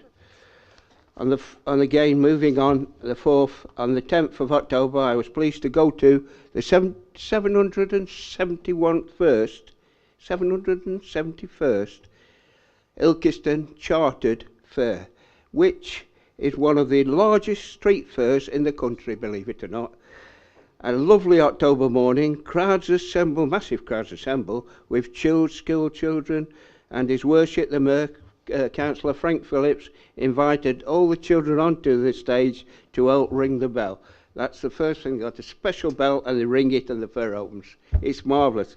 They got all the fur which came from the Goose Fair, I imagine, and dodgems, big wheels, all the fairground attractions. Afterwards, after a lovely buffet lunch with a wonderful morning was had. On Friday, the 10th of November, my daughter and myself travelled up to the top of the district, to Great Utlow, a really, really lovely peak village up in the hills, as Andy knows, Andy's ward. Though it was a cold day, so there was a good turnout, and parents and children, which had made beautiful poppies and little teddy bears as the Great for the celebration, commemoration to the servicemen. Great Utlow has no village bells, and all the children had handbells, which they rang in sequence. They were well rehearsed on that one, and they did a really lovely job. The memorial anniversary was set on a lovely church of the David. What's the name of the church? Old Chapel. No, the religion. Unitarian. Unitarian. Thank you. So that was a lovely day. A long way to go, but it was beautiful. On the Remembrance Sunday, I attended Wordsworth Memorial, which forms part of the new marketplace at Wordsworth. It was during this 2 minutes silence, I stood there in silence, and the leaves from the trees, it was autumn, were falling down in front of us. And it so reminded me of all the lives that were lost in the First and Second World War, all those lives which fluttered up down like, it just reminded me of the leaves falling on the floor like that, and very buoyant really. In the afternoon, I attended Matlock Remembrance Service, parading from the Imperial Rooms to Parkhead. Very large crowds had assembled, and Councillor Leader Steve Flitter gave the tribute to the fallen. On Tuesday, December, my daughter and myself attended the University of Derby, and this was for a carol service. I was very impressed by the wonderful singing and poetry and dancing of the students, and the great multiculturalism of the university. It's wonderful to see so many people of different races mixing together. It's really a truly wonderful experience. The dancers, two special dancers, two Hindu young students, were very impressed in keeping absolute sequence in their dance. They must have practiced hours and hours to get it right, but they were really spectacular. And it was a great day, a lovely practice putting into practice. It is well attended by many Derbyshire mayors, civic chairs, which enjoyed mince pies and mulled wine afterwards. And finally, I attended the Derbyshire County Council civic chair ceremony for David Taylor, Councillor David Taylor, at carol service at Belper Christchurch. Again, it was well attended by mayors and civic chairs of Derbyshire, and the Lord High Sheriff, and coffee and mince pies were served afterwards. So that's the 9 events I've covered. So thank you. Thank you, members. Thank you, Councillor Burton, Rector Monk and Councillor Slack. We're now going to move on to item 9, which is committees. These are the minutes of our committees as listed on the agenda. You will already have seen and read these minutes, so I suggest that we move them en bloc. Do we have a proposer, please? Councillor Boothroyd, a seconder, Councillor Mr. Burford. All in favour? Yes, that's unanimous. Thank you very much. Moving on to item 10. Questions, which is Rule of Procedure 15. We have received 2 questions. One from Councillor Wakeman, who isn't present. Pardon? Right, okay. So Councillor G, you're going to take this. Would you like to ask the question to Councillor Flitter? Yeah, thank you. Yeah, I'm asking this question on behalf of Mark, who was unable to attend for personal reasons. On Tuesday the 5th of December, the leader of Derbyshire Dales District Council wrote to NatWest about the forthcoming closure of NatWest Bank in Bakewell, supporting the campaign launched by Sarah Dines, the local MP. and local Conservative members on the 24th of November. Has he also signed the petition started by our MP protesting against the closure? Thank you, Chair. Has everybody got a copy of this response, or is it just me? Yes, we do. You do? We do, Councillor Right. Peter, yes. Just firstly, have you not got one? Well, I'll read it out then. But firstly, I just want to correct, or I don't know if there's some misunderstanding. Mark knows me, he knows me different than this, so I don't know who's actually written this this question, but I take it in good faith. But I did not respond supporting the local MP or the Conservatives in Bakewell. I responded at the request of Councillor O'Brien and Councillor Dawn-Gretrix, who alerted me to the fact that this was happening, and we took action and wrote this letter. And it may be supporting, it depends on how you word that, but I wanted that to make quite clear. But I have not signed the petition because I do not see that this is a party political issue or an issue solely affecting Bakewell. My reason for writing to NatWest was to express concerns of residents and businesses in Bakewell and across the Derbyshire Dales that the key facilities such as banks and post offices offer more than just financial transactions or mainly delivery points. They are lifelines and community hubs, and that connect individuals and the wider social economic network. With the withdrawal of those services is more than inconvenience. It is a disruption that risks lives in our rural communities and leaves them feeling isolated and disconnected. But I will support every effort to encourage a review of this decision, which has been taken with no public consultation with residents, business or district council or the MP.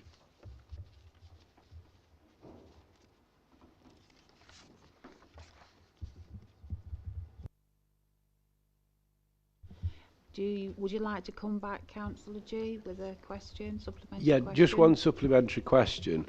Does Councillor Flitter agree with me, this is that maybe the future for banking in Derbyshire Dales towns is for banking hubs?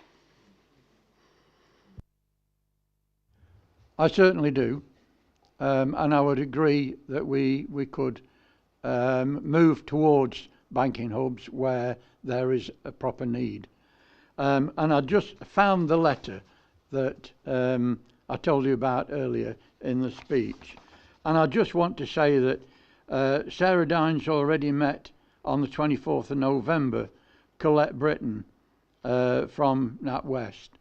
And she was talking in this letter about how they decided to close the branch. And they look at the local impact, how often the customers use the branch, banking preferences, nearest cash machines. But they make reference to many are using digital banking. Well, we know that isn't widespread. It may be in the younger sector, but it certainly isn't in the older sector of customer.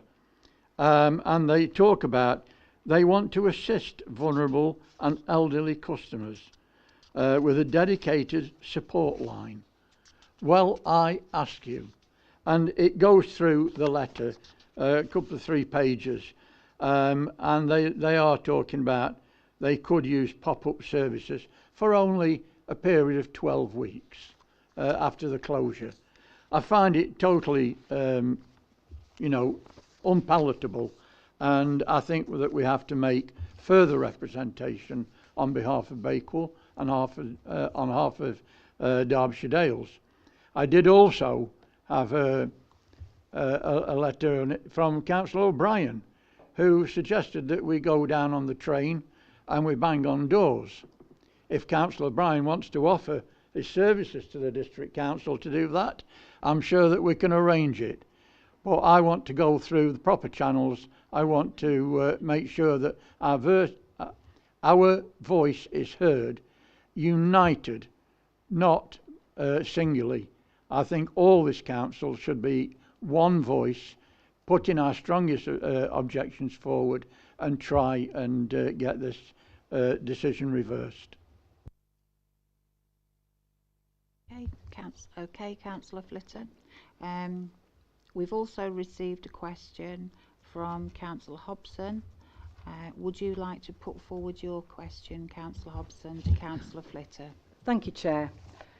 Despite my best efforts, the Gypsy and Traveller Working Group updated report does not contain the email from Phil Mulligan, the Chief Executive Officer of the Peak District National Park, in relation to the provision of traveller sites within the National Park, which is absolutely vital that all members see before we have this meeting about tonight about choosing other areas. Can the council leader explain why it has been omitted? Thank you. Thank you, Sue, for that question.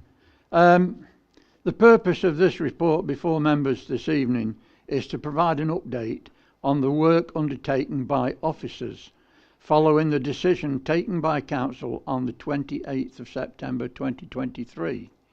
This report seeks to specific approval of revised site criteria to be adopted in the search for permanent and temporary tolerated traveller sites, and it is for members to determine whether they should include or exclude sites within the Peak District National Park.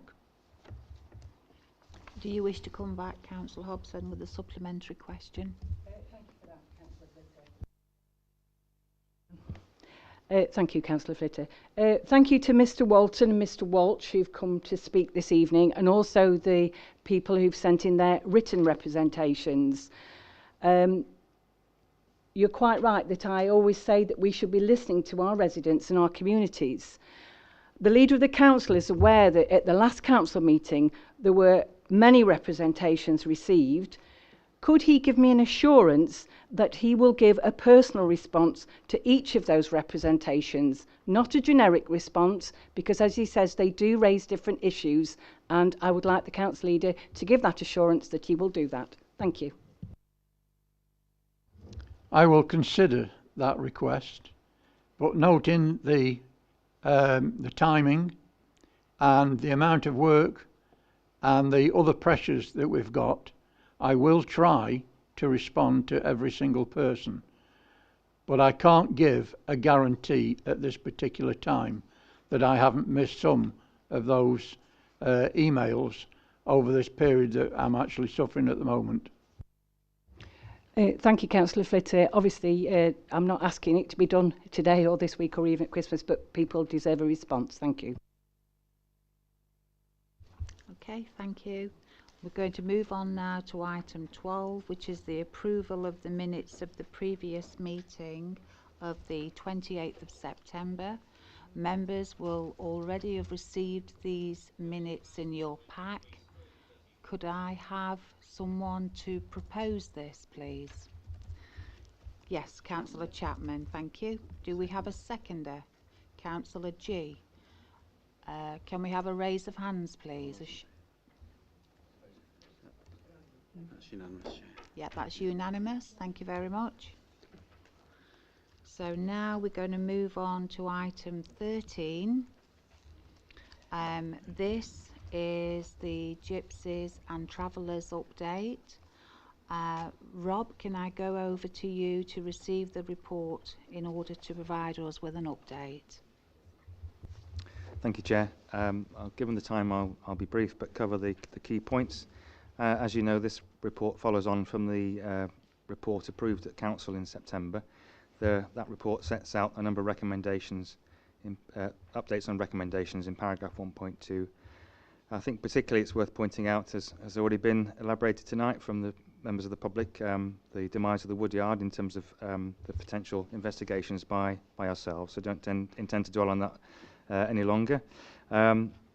The September report also gave a budget in order to fund investigation works. There's a surplus of that money left, given the fact we didn't spend all of the budget, obviously, and we're proposing in the report to the recommendation is to use that to fund the consultants to do additional site finding work within the district to find temporary and permanent sites.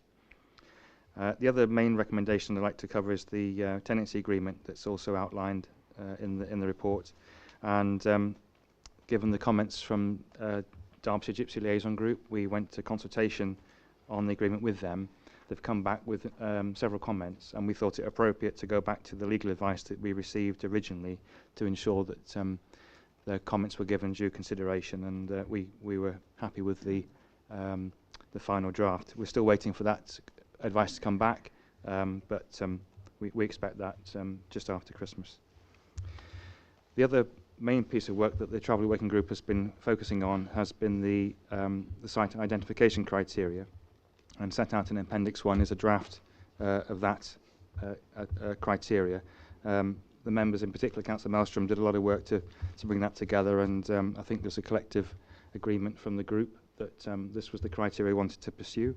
I did also look at the national guidance that was published in 2008 by DCLG. It has subsequently been withdrawn, but many councils still use it as a good reference point. I also looked at the devolved nations, and some of those have traveller guidance for councils to follow. And I've also looked at several of the other local authorities nearby who have been through a very similar process to ourselves in trying to identify new sites, and that's helped to inform the criteria as well. So if members decide to adopt those criteria, we would be able to then go out to seek quotes from consultants to lead on the site acquisition or site finding works that we can then bring back to members for future consideration. I hope that's everything, Chair. I'm happy to take any questions. Thank you. Councillor Mr. Barefoot. I may have missed it in this very comprehensive report from Rob, but are we considering? Good God, I've forgotten what the question was now. Oh dear. Oh dear. I'll come back a bit later.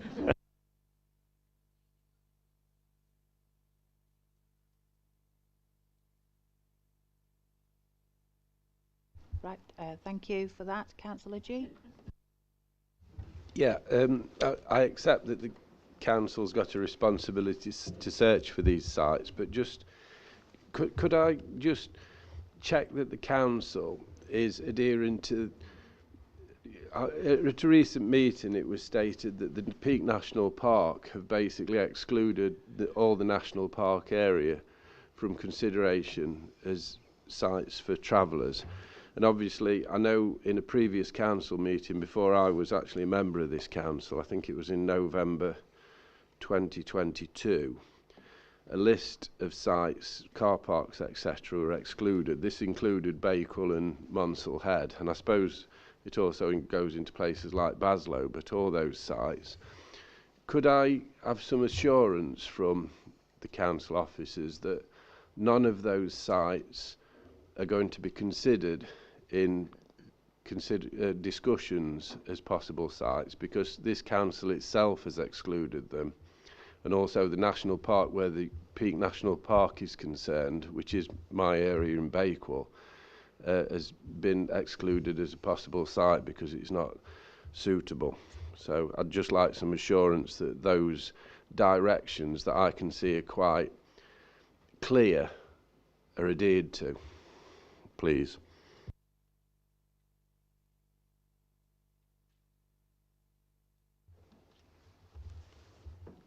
Yeah, thank you, Councillor G, for the question. Of course, there's concern about where families might be accommodated in the future, and as you say, the Peak Park have adopted policies that around traveller sites, particularly permanent sites. But we know from previous experience that people do take up temporary residence, if you like, in the Peak Park plan area. So we can't prevent that from happening, but the consultants we'll be working with will look at all potential sites. I'm imagining that not many of those will be in the Peak Park because of the nature of the area and the fact that families typically don't tend to settle there for any period. So I can't give you a cast iron guarantee that there won't be any sites identified, but I think the opportunity to do that is limited. Retort to that, the point I'm really trying to make is that because this council have actually put a paper through where a list of sites are excluded from consideration, and I think that's the way it was worded, we can't then be giving a carte blanche to consultants to actually consider sites that are excluded by the council as a whole. So they need to have some direction to be steered away from considering them. Yeah, so I think in terms of instructing the consultants, we've obviously set out in the appendix the criteria, but we would take into account the decisions that the council has made previously in terms of which sites will be considered. Councillor Murphy. Thank you, Chair. Derbyshire Dales, do we have a statutory duty to provide 2 traveller sites in Derbyshire Dales? My concern is that providing 1 site is going to be very expensive, and we're in difficult times financially, and I'm sure the residents will be looking in and considering how much we were talking about costs for a couple of other sites in the past. Wouldn't it be better to find 1 site, subdivide it if we have to, because of the the potential cost that might be coming our way, and surely that would be the best way to sort of spend limited funds by having 1 site. Through you, Chair. So I think that's a valid question, and I'm sure it's one that's been debated before, perhaps, but particularly I think in relation to the families we want to accommodate, we have a statutory duty through our homelessness provisions to provide sites for these, for the 2 families in particular we're seeking to support. We know from previous work that 2 sites are the preferred option because of the nature of how we would want to accommodate them. So just like in the settled community, you wouldn't necessarily want to put everybody in the same household in one house or in the same street. So we would take a pragmatic view in terms of how we would accommodate the 2 families. I think in addition, the opportunity to provide a much larger site for the whole group would be even more challenging given the geography of the district and the likelihood of larger sites coming forward. So it is within the benchmark size of an optimal site. So on that basis, pursuing 2 sites is a good way forward. I think in terms of cost, it's worth noting that in the examples I've found from other authorities, there was a substantial grant from Homes England and government to provide for the total cost of the works. Thank you, Rob. Councillor Hughes. Thank you, Chair. I'm interested in Councillor G's comment about the discriminatory policy of the Peak Park. First of all, can I ask whether it is correct that they are excluding gypsies from having the campsites in their area?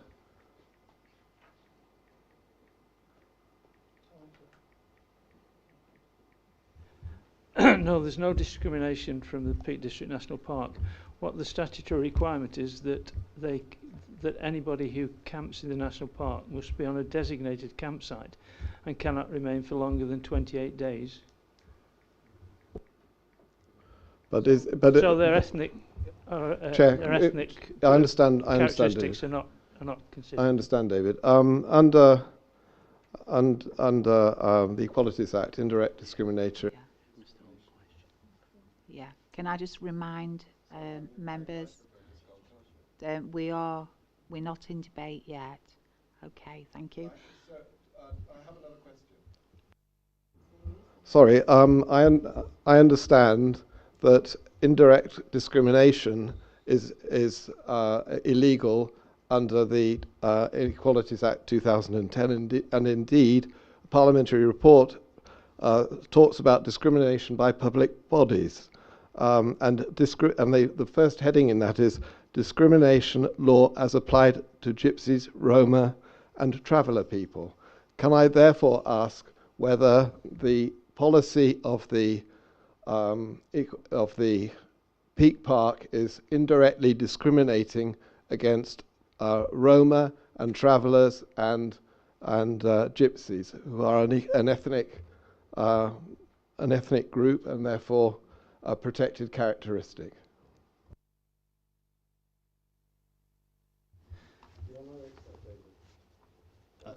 I think, Chair, that's a question I'm not qualified to answer either, and that is more a view than perhaps a question that should be answered in this room and maybe taken up through different channels.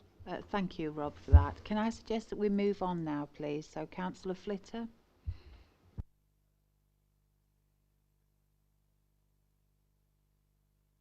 Thank you, Councillor Flitter. Councillor Mr. Burford. Yes, apologies, Chair, for not writing my question down, but we've had obviously a lot of problems in Matlock with the family one of the families that we have responsibility to accommodate. When we had the regular meetings, and I must thank both Tim Braun and Rob Coggins and other officers for meeting with us on Zoom on numerous occasions as Matlock ward members. But one thing that came up with because of some of the antisocial activity from the family in Matlock, we suggested that tenancy agreements, particularly targeted at travellers, should be drafted and agreed by the council. So I can ask if I may have missed it in the report, but if it hasn't been included, can it be included as a sort of quid pro quo, if you like, so that traveller families accept the responsibility that they have to the local community and to us as a council as well, given the cost that we have to undertake. Yes, Chair. So I did cover that in the report. Is a recommendation there, and we're out to consultation and response from our legal advisors on the best form of that. I think it's worth pointing out it doesn't just put an onus on the residents; it also puts an onus on us as a landlord to provide services. So it's a two-way street. Okay, thank you. If we don't have any more questions, would somebody like to move the report, please? Councillor Flitter. Councillor Hughes, would you like to second it? Yes, I'll second it. Yes, thank you, Councillor Hughes. Okay, we'll move on into debate. Thank you, Chair. In moving this, I think it's time that we moved on as a one council again, and tried to do the best we can. We've explored avenues and not come up with anything concrete. We've made a statement tonight, or I've made a statement tonight, that I do not believe car parks are the right place for gypsy and traveller sites. I understand the questions because from Councillor G, because they've been raised before. But I just want to remind people that it's this council as a whole that will decide what sites we finally use. And I just want to, my confusion came when I'm sure I saw an email, but I've tried to trace it, that said that no sites in the Peak Park were suitable for gypsy and traveller sites. And then I've got the report, the policy here, which came from Sue in a letter, and it does say that gypsy, traveller or travelling show people's caravan or mobile home sites may be permitted only where there are exceptional circumstances of a proven need. For a small site, this can be met without compromising the Peak National Park purposes. So they're not actually disbarring all gypsy and travellers, but what they are saying that it has to be taken in exception and in relation to need. My question really would be on whose authority. When it comes to the Peak Park, the District Council have land within the Peak Park, and whose priority are we supposed to follow? Is it the Peak Parks or is it the Derbyshire Dales District Council? We have a duty to our residents. But that by the by, you can be assured that we leave this open, as very ably put together by Laura on this criteria. We send that, we get it put away, and we see what comes back, because we are not talking about car parks, we're not talking about next door to somebody, we're talking about land, which is a different kettle of fish altogether. Let's see what they bring to the table, then we can discuss it again as a council with recommendations from the working group, and then we can move forward. And that's the only way which we can legally, morally and financially take this on board. So I urge you all to just move and accept this report. Thank you. Chair, can I speak as seconder? I'm going to do Councillor Dobbs first, and then I'll do... Councillor Hughes did second. Thank you. Hughes. Thank you. I feel that I'm really pleased that finally we have criteria for travellers' sites. We've been looking for these criteria for a number of years, and we haven't had them, or we haven't decided to select sites on the basis of predefined criteria before, and now we have them. So we are now in a position where we can evaluate any sites that come forward on a rational basis, and we can make a justified decision. And I think that is the best way forward to choose a traveller's site, or two traveller's sites. On the problem of discrimination, we have a housing policy, and we can't discriminate on the basis of ethnic characteristic, and we can't discriminate either directly or indirectly. And it's very easy to discriminate in an indirect manner without intending to, and that's the problem with indirect discrimination. You don't intend to discriminate, but in fact you do. So I return to this issue, and I suggest that by saying by exception travellers are allowed to camp in the Peak Park, when other people can live there unexceptionally, that is an indication of potential, and I'm not an expert in this subject, but potential indirect discrimination. And I suggest that our monitoring officer considers this and makes sure that our policy is not discriminating because the Peak Park is discriminating. Thank you. Thank you, Councillor Hughes.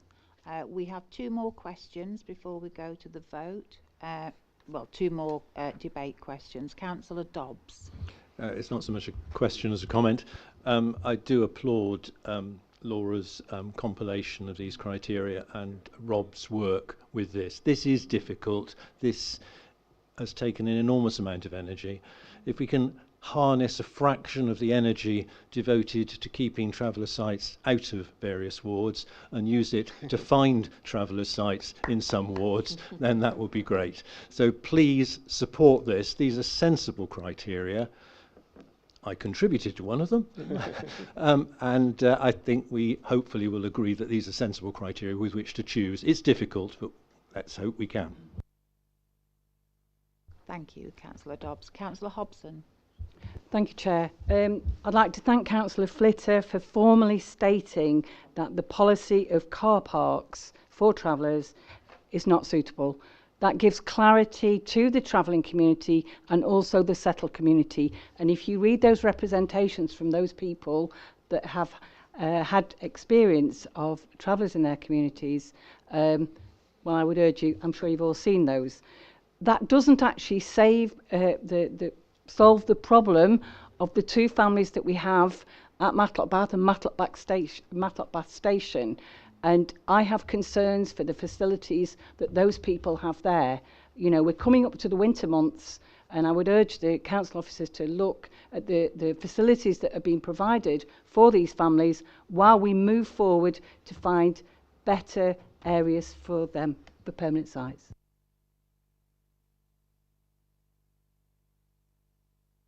Thank you, Councillor Hobson. Councillor O'Brien. Yes, thank you, Chair. I just want to speak in support of the recommendation. I think the criteria put forward are eminently sensible and will be considered through the normal planning process. I do think we not going to prolong the discussion about the national park, but we do need to bear in mind that these are criteria which will apply to the area outside of the national park, because they're planning criteria, and we have to accept that the national park authority may decide to apply different criteria, but that's something to address further down the line. What I do want to support is Councillor Hobson's comment that as well as looking at the provision of permanent sites, we need to accept that we have an immediate issue on our hands, and I would urge as a one council that we do come together and treat with absolute urgency the need to find suitable temporary tolerated sites, or whatever we want to call them, just as soon as possible. Thank you, Chair. Thank you. Councillor Slack. Thank you, Chair. I'd echo those words for Peter. We've got to work as a council together to solve this problem. We've been on this problem many, many years. We had some good sites at Ashbourne, which we, unfortunately, the county council withdrew. We've got to keep trying. We've got to work together. The biggest problem is everywhere you go, people say, we don't want them. We don't want them here. We don't want them there. We don't want them anywhere. I think there's got to be a bit more tolerance from people, really, and we've got to find the right sites, really. Sites probably out in the country a little bit, where there's probably mains water, probably near some barns or farms where there's, and those are probably better sites. And being on, obviously being on car parks isn't any good whatsoever. And Councillor Whitehead has really tried hard at Matlock with residents and tried to do his very best, and he's coming for criticism, but it's wrong criticism. I think Councillor White has done very well indeed. He's not been on the council that long, and he's really hard. And I think all the working groups, Laura and Rob and Tim, have worked really hard to find sites and do their very, very best to get sites. And all councillors should support the working groups to help them and encourage them. We don't want to be totally criticised all the time. We're doing the very best we can, and that's for tolerance from people. And think they're human beings like anybody else.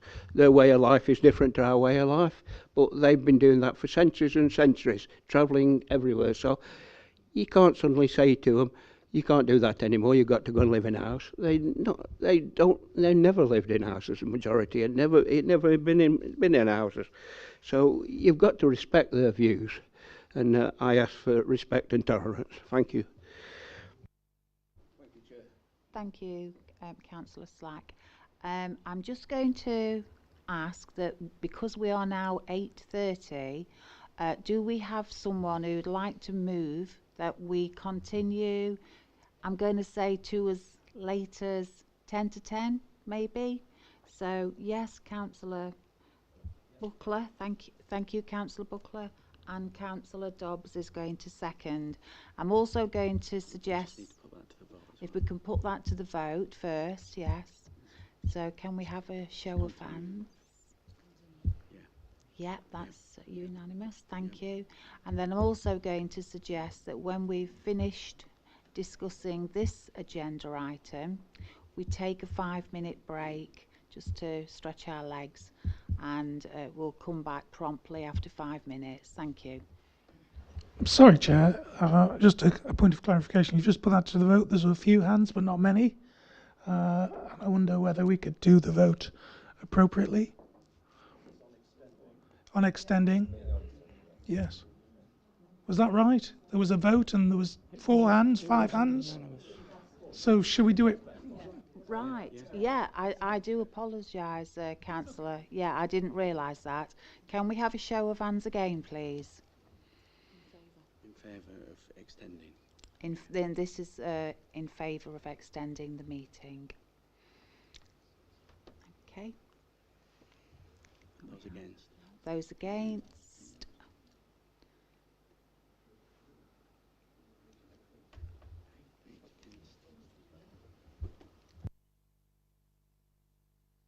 Do we have any abstentions?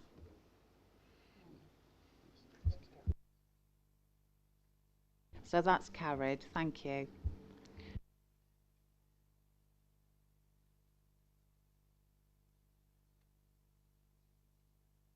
Yeah, so we're back to debate now.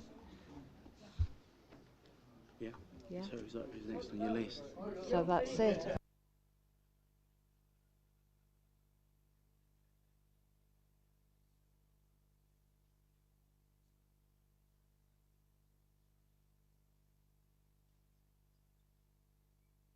I'm sorry, go again. Would you like to speak on this item, Councillor Bond? This item 13, the Gypsies and Travellers update. No. I would definitely move that we look at the recommendation, though, if that's okay. Thank you. So this is on. Right, so we're going to quickly go to the vote now, okay? This is for the Gypsies and Travellers. Yeah, so this is for the Gypsies and Travellers. We've had a proposer, we've had a seconder.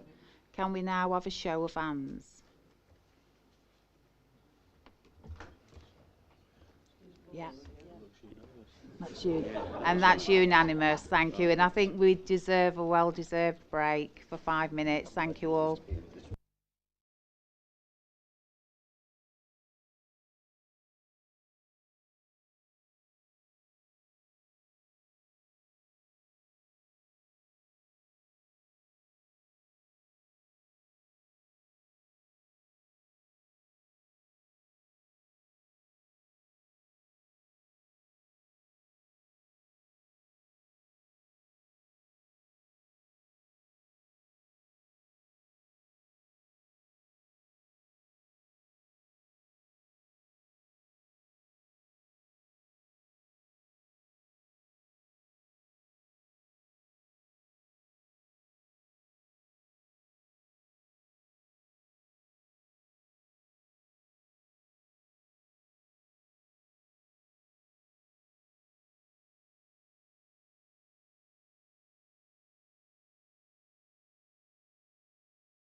Okay, everybody. So I'm very conscious of the time, and I'm also conscious that we still have quite a bit of business to transact this evening, and we are only on agenda item 14.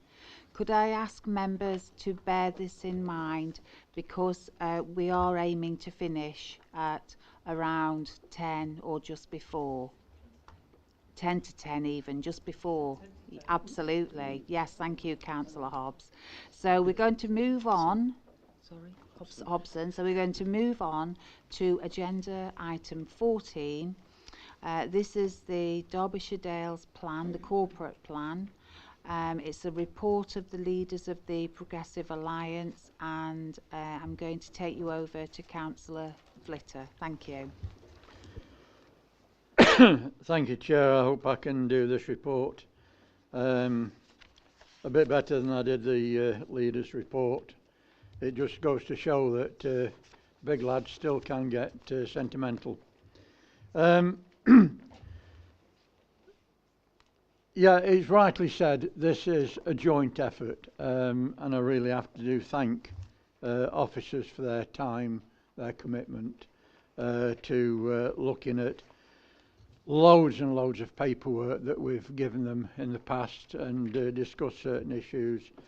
I'm calling this the Derbyshire Dales Corporate Plan because I don't know where the Derbyshire Dales Plan came from. I was actually under the assumption that the Derbyshire Dales Plan was the local plan. And so I've always been confused when reports have come. So I want this to be known as the Derbyshire Dales Corporate Plan. And the first thing to mention is that this brings the first phase of this new administration to a close. We have had unfounded accusations of secrecy, lack of understanding of the way we work by some people. However, I remain justified and accept responsibility in the way that I have advised the new administration to create Progressive Alliance working groups to explore how the Council approaches the delivery of services and understand how we can develop new ways of working while creating new policies that have an influence on common themes and policies within the controlling parties. This is now complete, and we move into phase 2. We have now an overarching aim and a clear goal to build thriving communities in a thriving environment. We have 5 main themes: housing that meets the needs of Derbyshire Dales residents, a prosperous and sustainable Derbyshire Dales with communities and businesses, a thriving environment in the Derbyshire Dales as a whole, resources and services to enable communities to flourish, and a financially sound, fair and responsive council.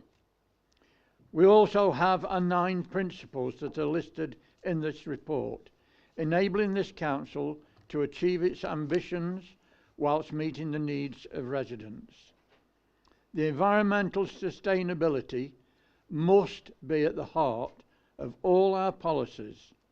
We must pursue excellence, manage our finances responsibly, act with diligence, work alongside other agencies, support communities and recognise local expertise whilst being accountable to those communities that we serve. So what is phase 2? This is the next stage of where we invite members of the Conservative group to join us in the development of action and service plans to meet the aims that we're setting out tonight, working closely with professional officers and deliverable within the financial and staff resources. All other working groups will now finish immediately, with the exception of the Traveller and Gypsy Working Group, which is vital to what we've just been discussing, and hopefully will carry on their good work in that sphere. It is envisaged that one member from each political group be involved in a short-term process, completing their task in February 24. Why one member? Why not a committee or subcommittee? Because I still believe that we have to be focused on delivering excellent services, not just creating talking shops. When this is complete, I intend to set a date for the LAG meeting with CLT to discuss all options open and all what the working groups have achieved. It has been said that the task and finish groups should cease around March time, when this work is complete. But I want to ask you to expand a working relationship with officers after the completion of this work, so that we can assist our officers in implementation, delivery and monitoring progress. Helen has agreed to look into the governance arrangements needed so that we can have further these thoughts. The Lib Dem nominations for Environment are Councillor Martin Burfoot, Housing, Councillor Roger Shelley, Economic Development, myself, Resources, Councillor Marilyn Franks, and Fair and Responsive Council, Councillor Joe Linthwaite. Thank you, Chair. Before I hand over to Steve Capes, again, I would like to express my sincere thanks to all officers of this council for their patience, understanding, professionalism and the assistance in developing a new corporate plan for the Derbyshire Dales. And I'd like to hand over to Steve for a short presentation. Thank you. Well, thank you, Chair. Thank you, Councillor Flitter. Very, very little to say. Only that thank you to Councillor Flitter for the Liberal Democrat nominations. As you'll see from the report, that the other group nominations are required by Helen by close of play tomorrow. And finally, just a thank you from me for all members, because members of all groups have been involved in numerous working groups and briefings and so on over the last 6 months and before. And yes, we are sorry, there is a little bit more work to do over the next 6 weeks as well. Thank you, Chair. Thank you, Councillor Flitter, and thank you, Steve. Can we now go on to questions, please? Councillor Chapman. Thanks, Chair. First question, I'd like to, maybe this is to you, Steve. Looking at Appendix 2, Theme 1, Environment, right, first bullet point under priorities, facilitate district carbon neutrality by 2040. Can I ask, is this just A, partly a misunderstanding, and B, partly a typo? Because I was under the impression that we were heading towards net zero by 2030. What's changed, and if so, why don't we know about it? Chair, just to say that these are for noting as works in progress. They aren't finished, and they may well be typos, in which case apologies, but they are the makings of what members and together across party will be working with officers over the next 6 weeks or so. Okay, can I just come back on that? Because can I answer that question, please? Excuse me, could you come in, please? I might be able to assist there, Councillor Chapman. The target we currently have for 2030 is our internal emissions. My understanding is the Progressive Alliance wishes to move that to emissions for the whole of the district to look at within the timescale of 2040. Okay, but can I just add the other part of the carbon neutrality is very dissimilar to net zero, so which are we going for?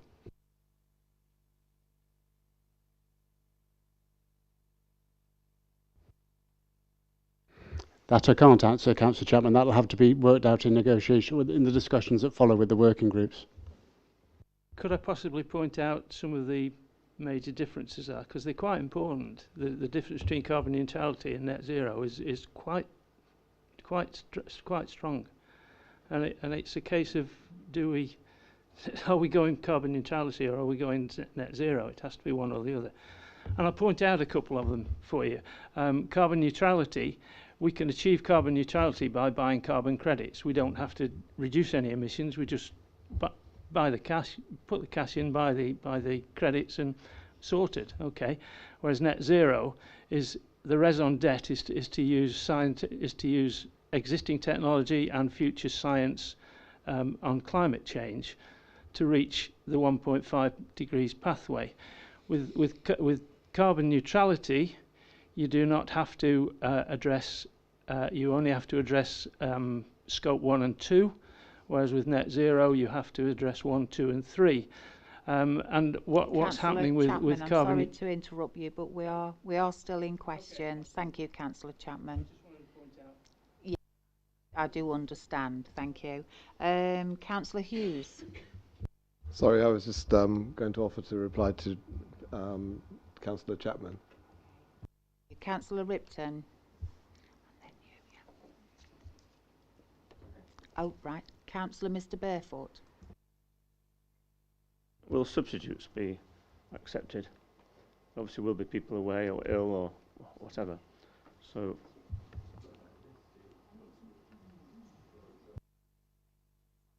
They will, yes.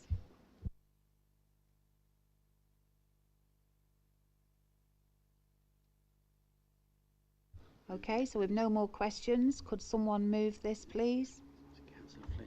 Councillor. I just want to respond to, in moving it, I just want to respond to Councillor Chapman. I mean, I recognise his expertise in these issues and hope that he is either on this working party or relays that information to one of his other members. Is he on it?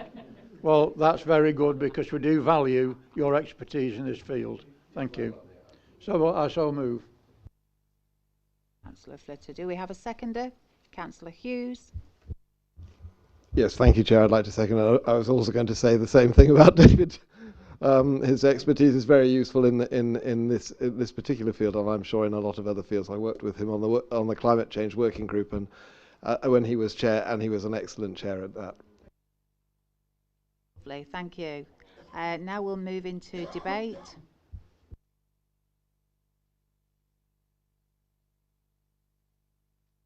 Oh, sorry. Can I, sorry. Yes, Councillor Chapman. It's following along the same themes, and it's the biodiversity net gain, and the mandatory planning effect it's going to have, and that actually comes into force in January 24. So we've only got a few weeks, but are we geared up to look at that, to look at the biodiversity net gain planning implications? And this is maybe another correction which is on a draft, so apologies, Steve, for this, but I think it ought to be clarified that where it says biodiversity net gain greater than 10%, it's actually a 10% uplift on the existing return of the biodiversity that the development may affect. So they've got to replace all the biodiversity plus at least 10%. So it's quite a valid point as we're coming up to, January is when it's going to be mandatory, and April when it's for small sites. So I'll shut up now. Okay, so if we have no more comments in debate, we have it moved by Councillor Flitter. We have it seconded by Councillor Hughes. Can we now have a show of hands, please? Thank you. And that is unanimous. Thank you, councillors.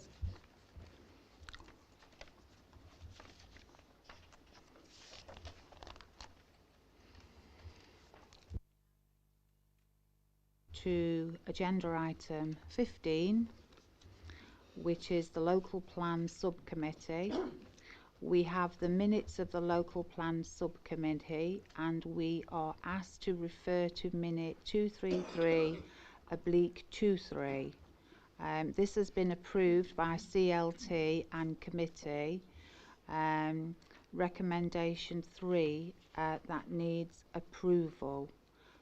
Thank you. Who are we going over to? So what? Can I move approval, Chair, please? Councillor O'Brien has moved. Paul has seconded. Can we have a... Councillor Hughes. Councillor Hughes? Yes, Chair. I'd like to second, thank you. We'd already got a second. Yeah. Actually already have a seconder, but well, thank you very much anyway. Go straight to the vote. So if those in favour, show of hands please. And that is unanimous. Thank you everybody. Carried.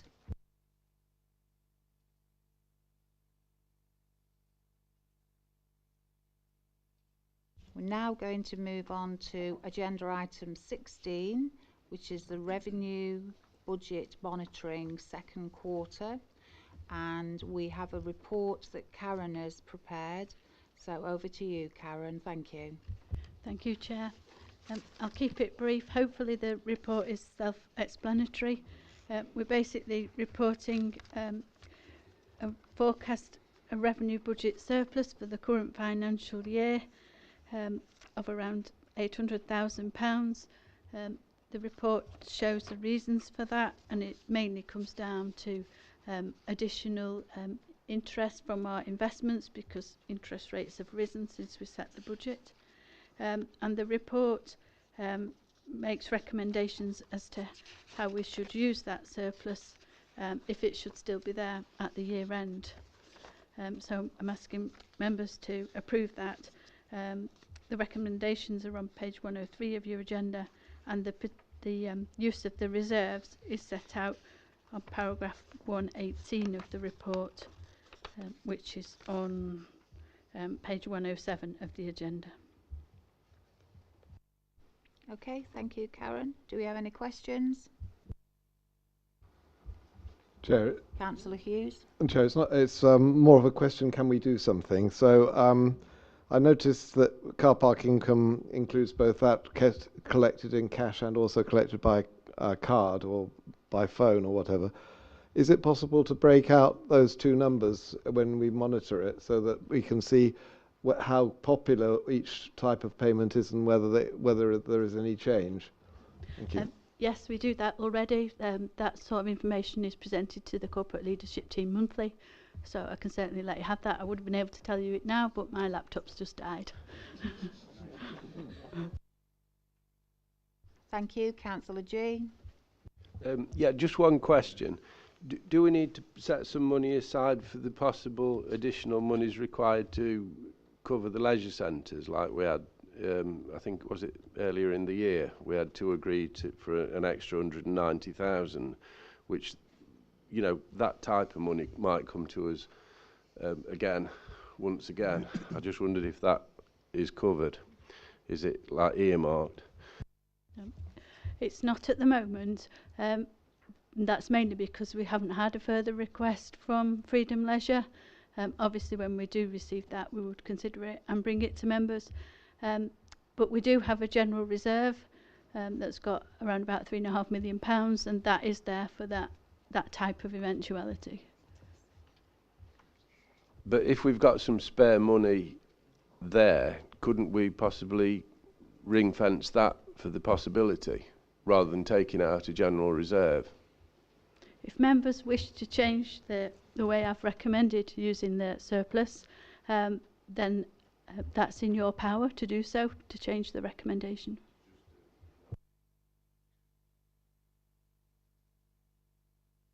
Okay. Do we have any more questions, councillors? No. So no. Indeed, you can. Thank you, Councillor Flitter. Do we have someone who'd like to second it? Councillor Wilton. For those in favour? Thank you. That's unanimous. Thank you. So that's been done. Thank you very much.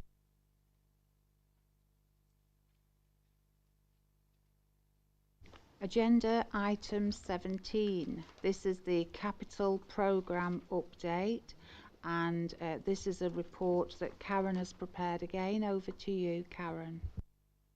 Thank you. Again, hopefully the report is self-explanatory. The report gives an update on capital programme spend to the end of September, and notes that several capital projects have now been delayed, and the money, we're asking for approval to move that into the following financial year. The report also includes details of 2 new bids to the capital programme, and it shows how those will be financed. There is financing available for this capital programme, and we're asking members to approve the programme as set out in Appendix A, and to note the balance of funds available shown in Appendix B, which you can see have reduced significantly. Thank you, Karen, for that report. Do we have any questions from members? No. Would someone like to move? Councillor Slack, second. Councillor Wilton. Can we have a show of hands for those in favour?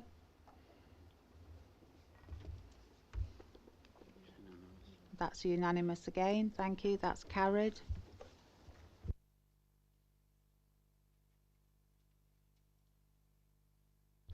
We now move on to agenda item 18, Ashbourne Reborn, the financial risk update. This is a report from the Director of Regeneration and Policy, and I believe Giles, are you going to take this, Giles? Thank you. Thank you, Chair. Sorry, my microphone's just died, but I've got this one now. So thank you. This report is for noting, members, but it's an important report to note.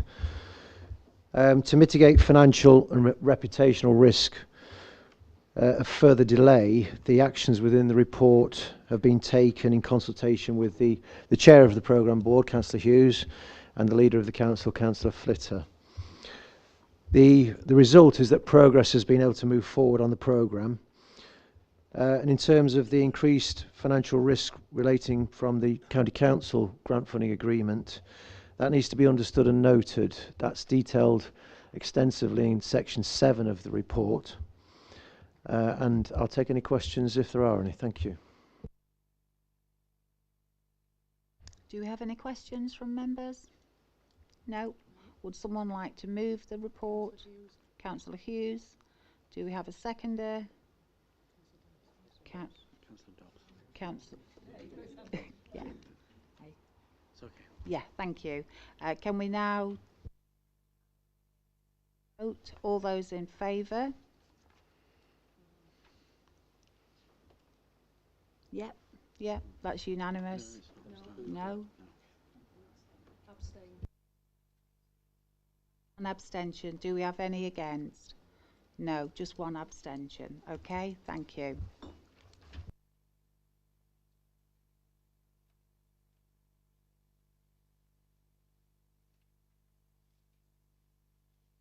Moving swiftly on.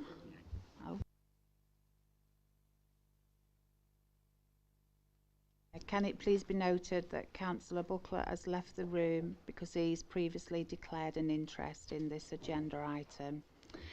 So this being agenda item 19, which is the public sector biodiversity duty update.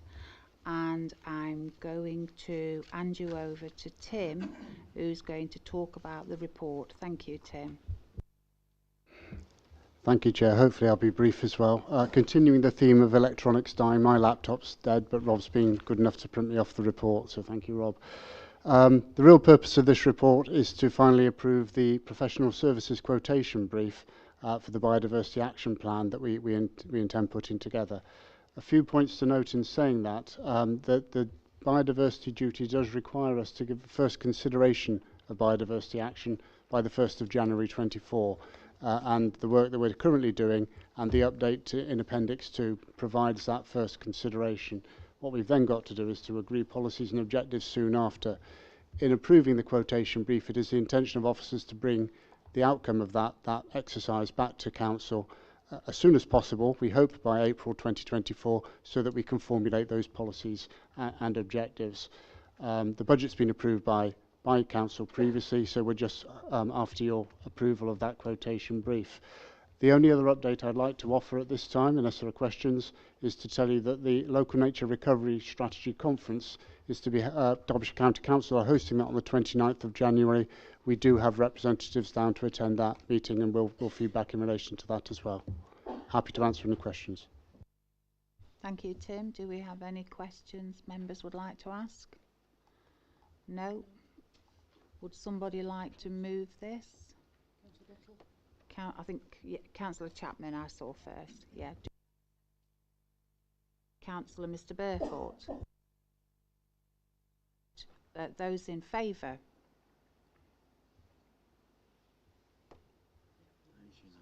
And that is unanimous. That has been carried. Thank you.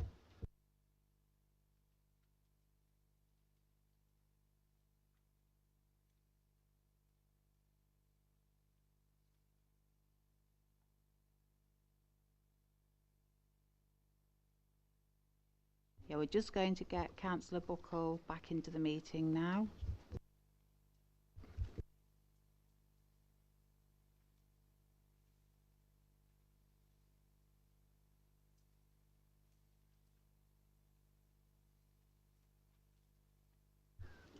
Thank you, Councillor Buckler. So now we're going to move on to agenda item 20, which is the item that we put back originally, item 11, and it's proposal of a notice of motion under Rule of Procedure 16. So the first one is from Councillor Mellstrom. Would you like to introduce your motion, please? Thank you, Chair. Thank you, Chair. Just to offer advice to those members that asked earlier in the agenda, obviously from a register of interests perspective, if members have a disclosable pecuniary interest on their register, they know that they may wish to leave the meeting if it is so significant that it is on their DPI. Councillor Hobson. Yeah, it was just to say, if we've only got 2 items left, would it not be more helpful to do the bus one first, so that the people who need to leave can go after that? Just a thought. Chair, you're able to reorder the agenda as per the Council's constitution, if you wish.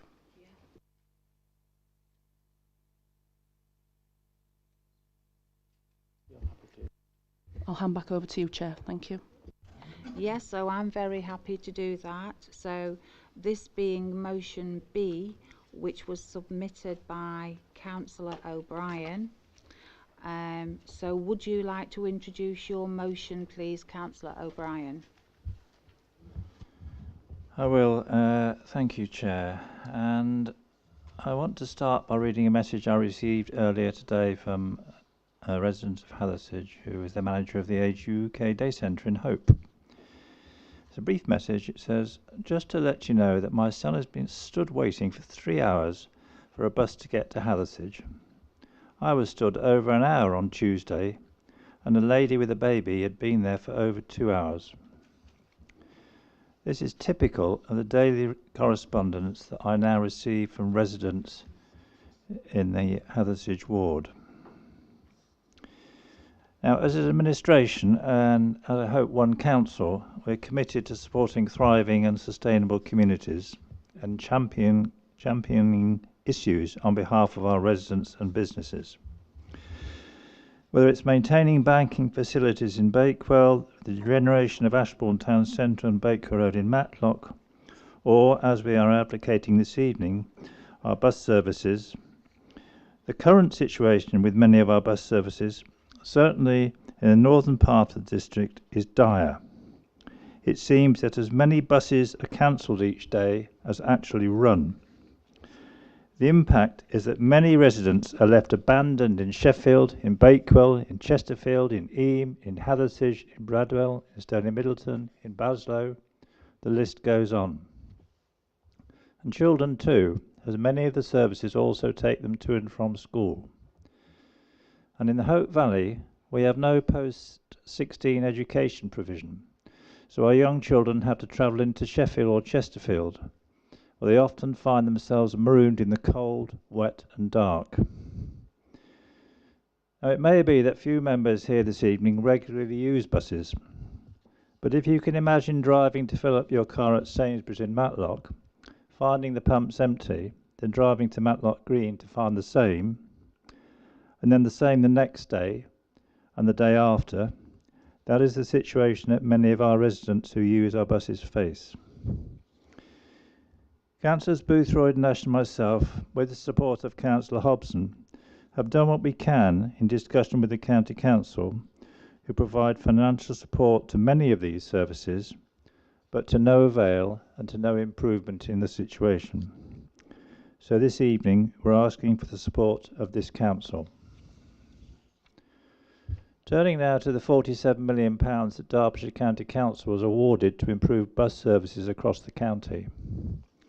Now, we all understand the challenge of maintaining bus services in rural areas such as the Derbyshire Dales, and we are grateful for the financial support that the County Council annually provides towards this.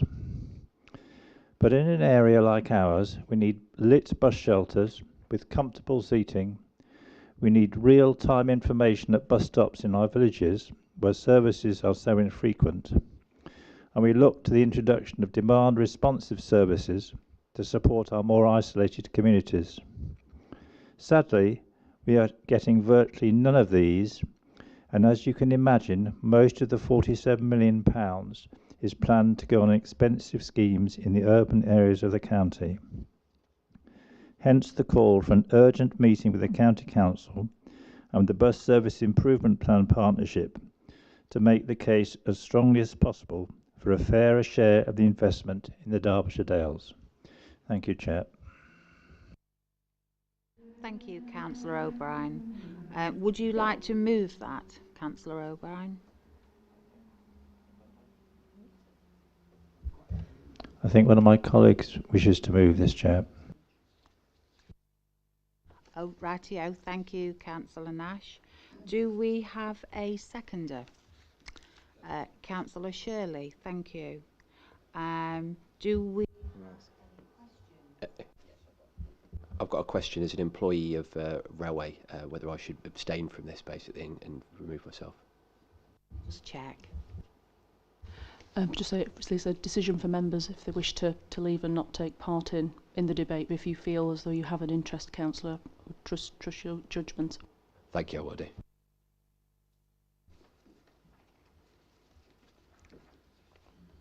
Okay, so do we have any questions?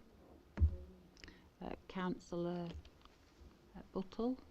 Thank you, Councillor Buttle.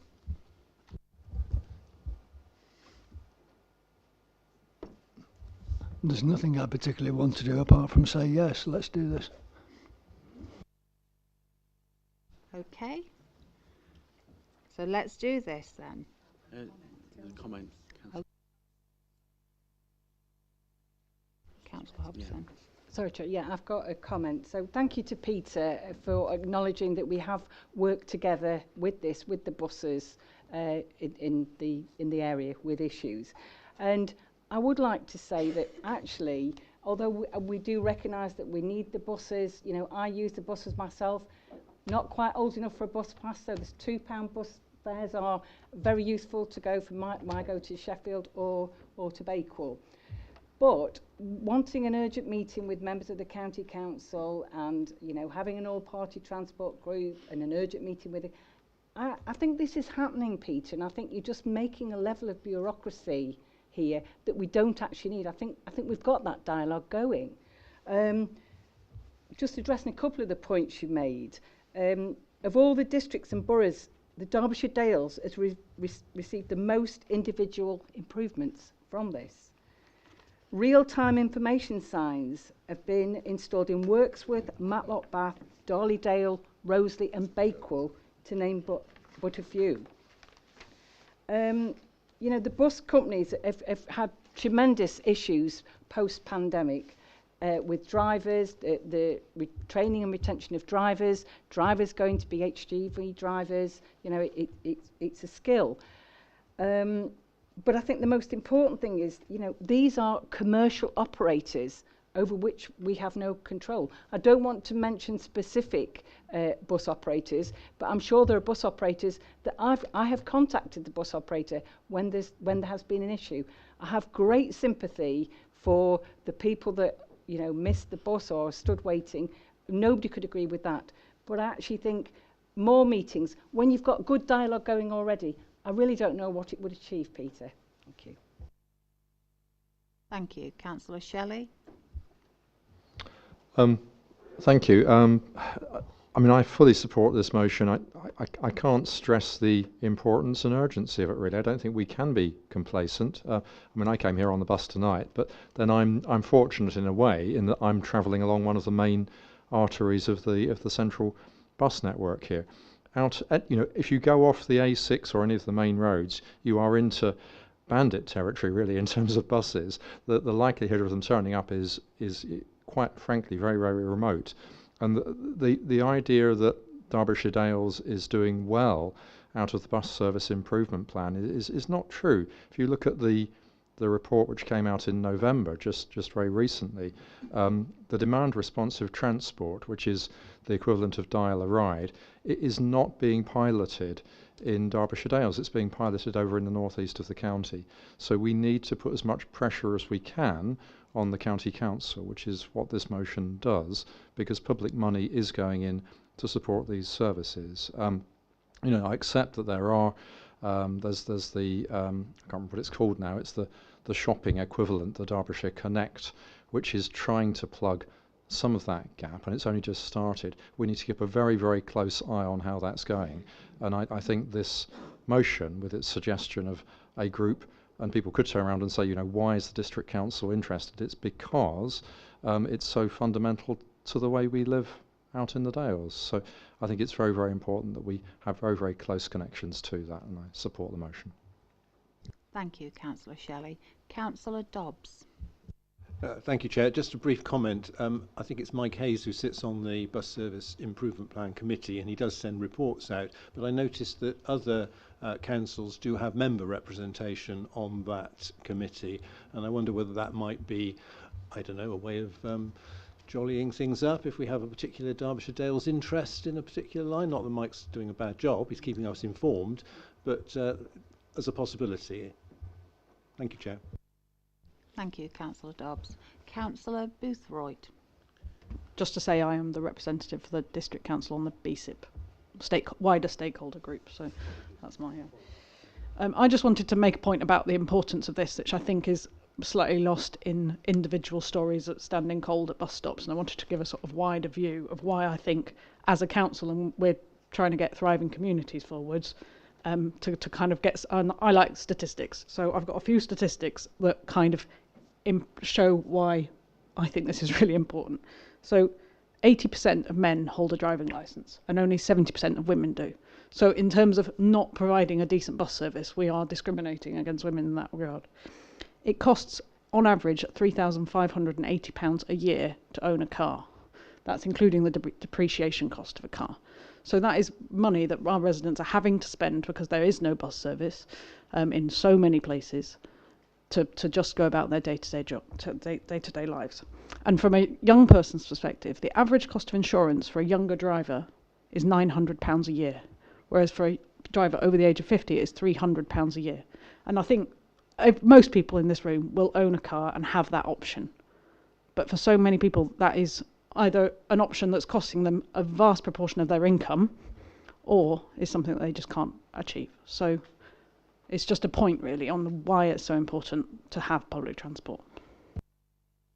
Thank you, Councillor Boothroyd. No, oh right. No, Councillor G. Councillor G first.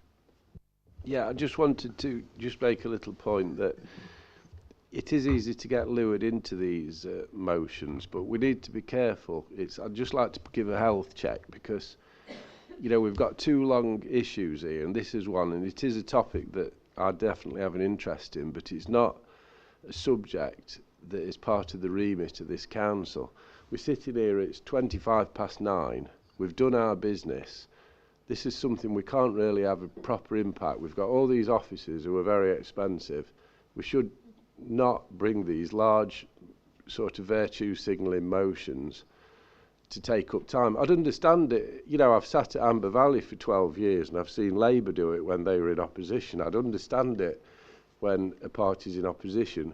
But you guys, I know you, the sort of coalition, curious coalition or whatever you call it, but you're running the council now. You're not, you know, you're sitting, you're responsible for it. So just concentrate on the things that this authority is actually deemed to do. I think that's best. And I'm sorry. Nash.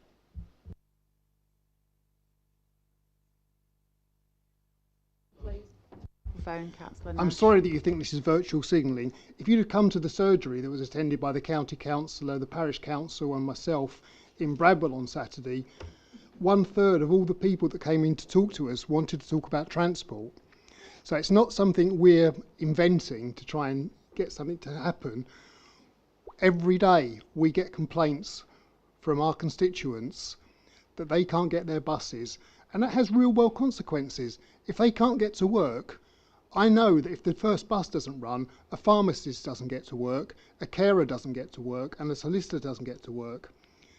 That means no support for a group of people during the day, drugs don't get handed out, and people can't get advice and guidance. There are real impacts for not having a bus service, apart from the fact that all the things that Kel's has talked about and other people have. And there may be communications going on, but where we're sitting in the northern end of the district, it seems to be having no impact at all. And unless we actually put the voice of this council to put some pressure on county to pay attention and try and do something, it may be they can't do anything. I recognise the problems that Councillor Hobson has identified of COVID and bus driver shortages, but that doesn't mean there isn't things that can be done, and we should be lobbying to make them happen. Thank you, Councillor Nash. So I think now...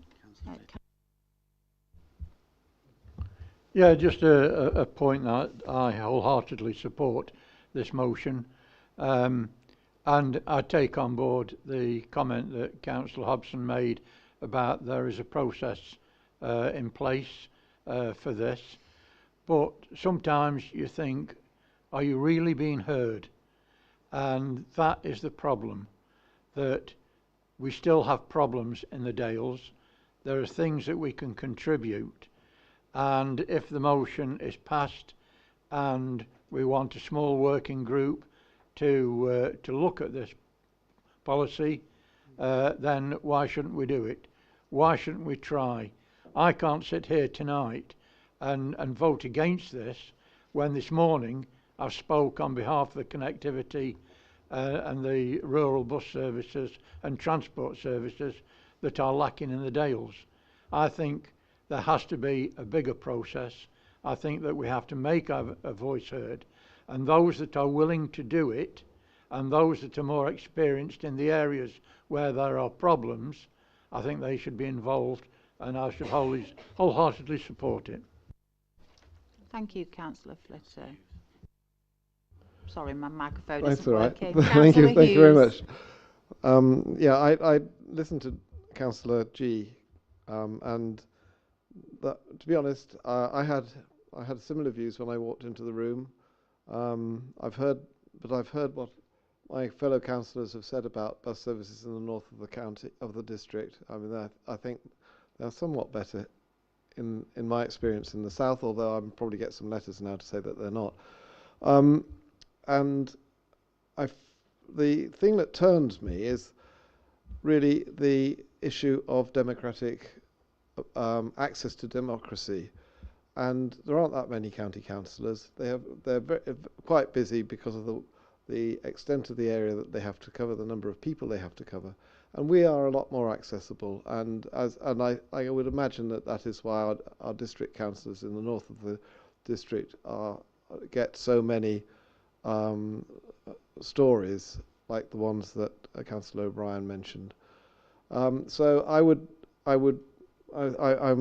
I've changed my mind really, and I'm going to vote in favour of this recommendation, and I'd urge others to do likewise.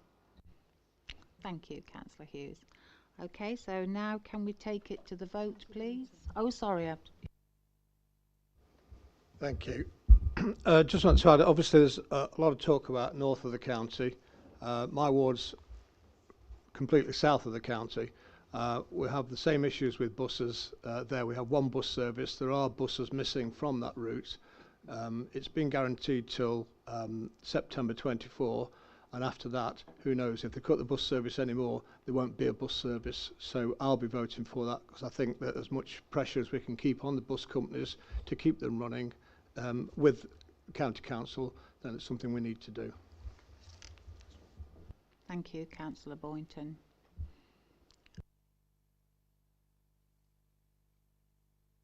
Yes, Councillor Nash, you have a right to reply if you wish to.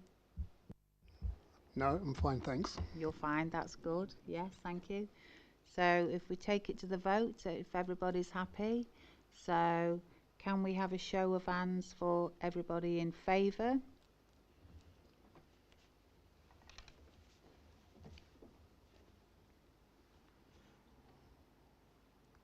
Okay, one against, I think.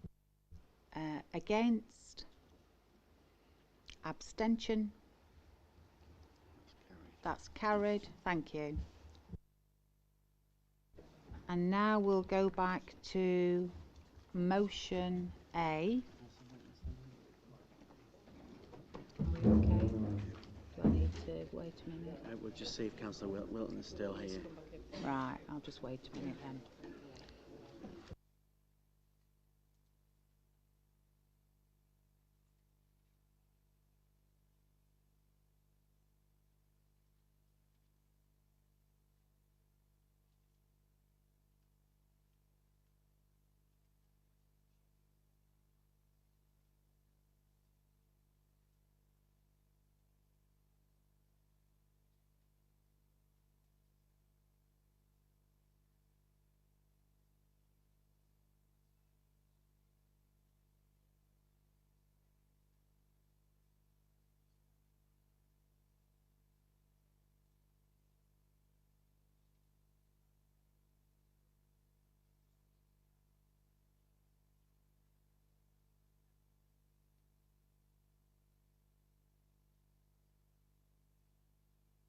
Right, thank you councillors for your patience. We're now going to move back to motion A, and we are going to debate the following motion submitted by Councillor Mellstrom in accordance with the Rule of Procedure 16. Councillor Mellstrom, would you like to move your motion? Yes, thank you, Chair. I'd just like to say thank you to everybody who's still here. And do we need to check that we are still quorate before I waste anybody's time? Yes, yeah, thank you.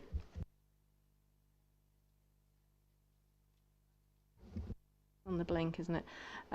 The Derbyshire Pension Fund has announced a consultation, which you might have seen if you've been checking your emails.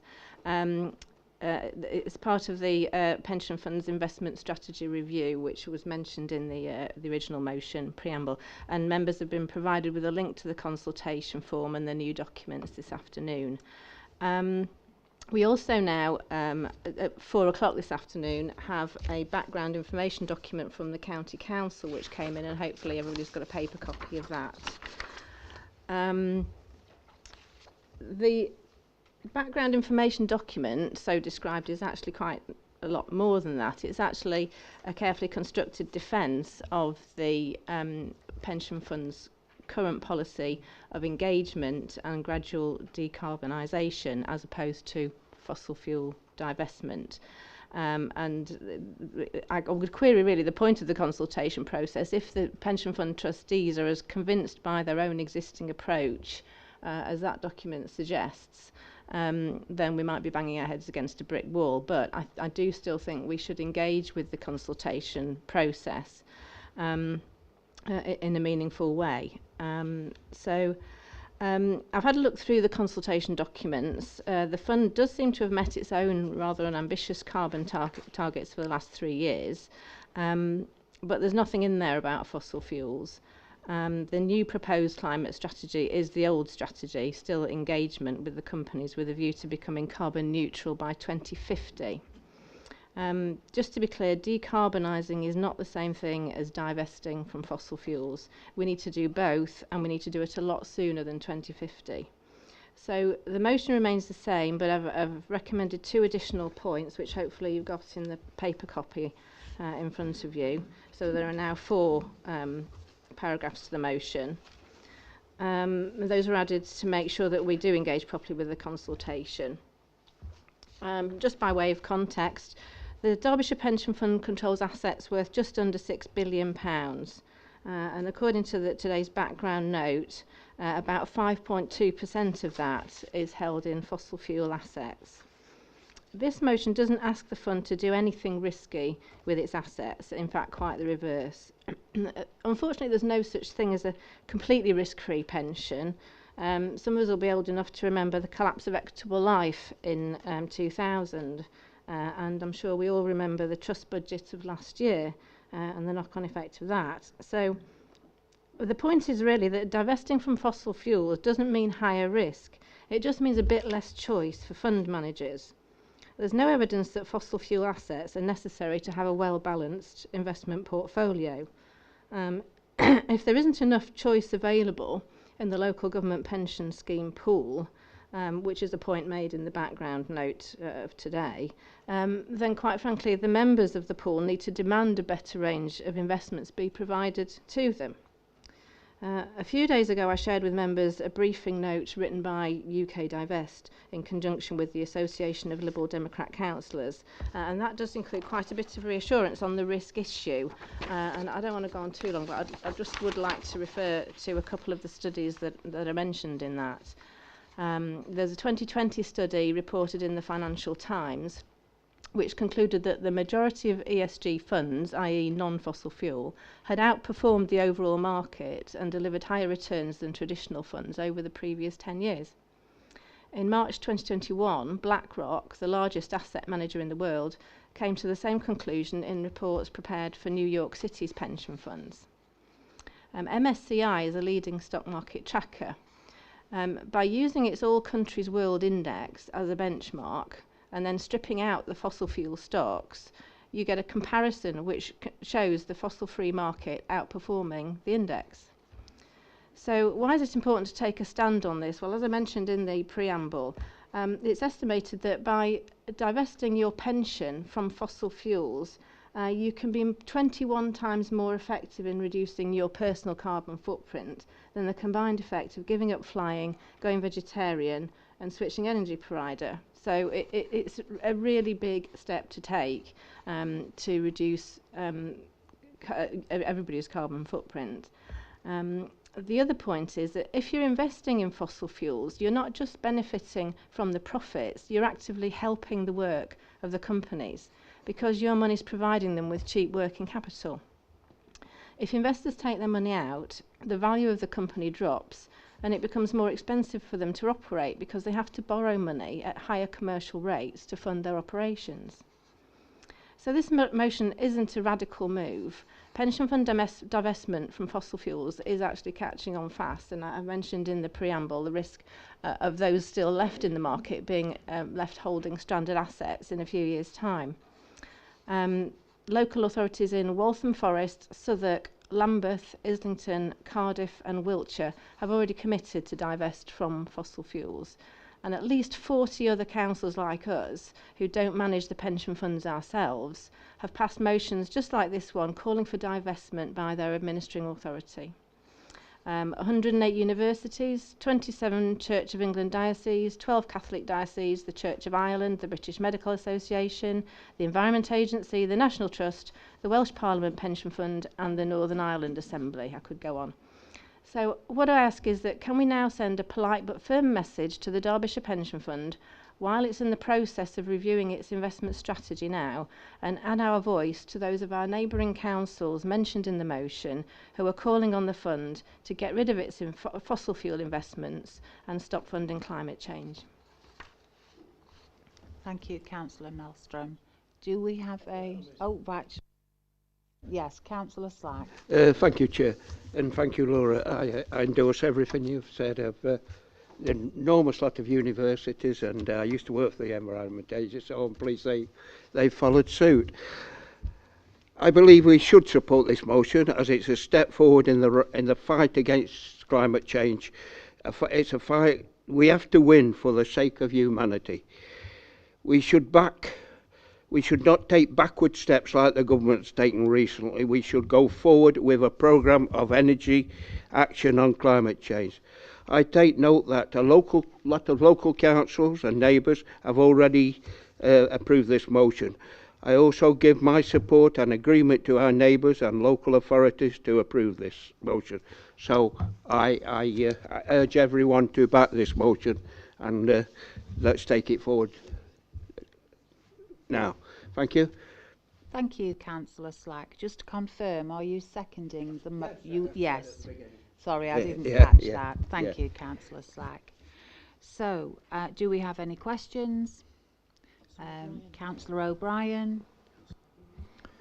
Yes, got two questions, Chair. In relation to recommendation 3, would it be helpful if we passed a resolution requiring that the Council formally responds to the consultation incorporating this commitment, divestment commitment? And secondly, can I ask, if the motion is carried, is it intended the Council will issue a media release publicising the proposal with a quotation by the proposer Laura Mellstrom?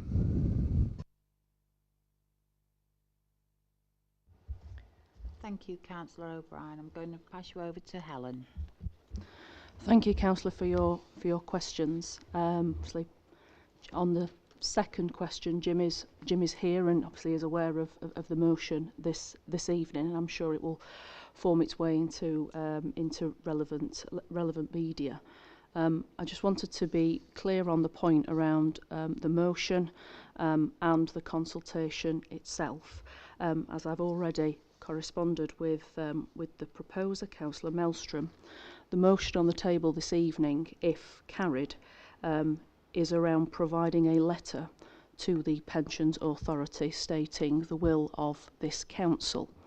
It is not the formal consultation response from Derbyshire Dales District Council. The reason for this is that I do not believe members have had enough time in which to consider the consultation material, which was only published yesterday. So I just wanted to make that distinction very clear. If members are wanting to make a council response to the consultation, then they are free to make a further amendment to the motion this evening in order to do so. And myself and Karen Henrickson, and I'm sure even colleagues at the Pension Authority themselves, will be able to provide briefings to those members to support the development and submission of that response to the formal consultation. Thank you. Could I make a... Sorry, I would like to make an amendment then when we finish with questions.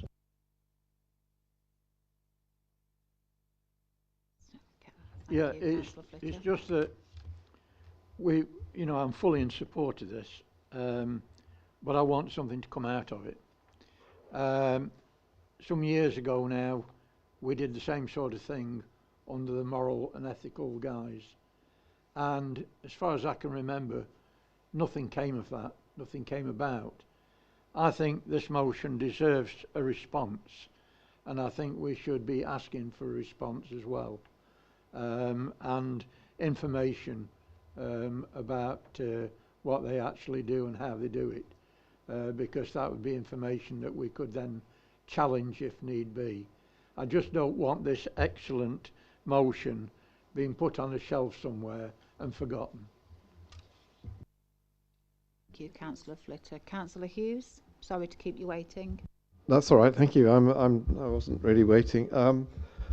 I fully support what Councillor Peter says, and it's in the area of how they would divest, how they can divest. If there are any, I mean, there will be sticking points, long-term investments that with the high penalties for getting out of and so on.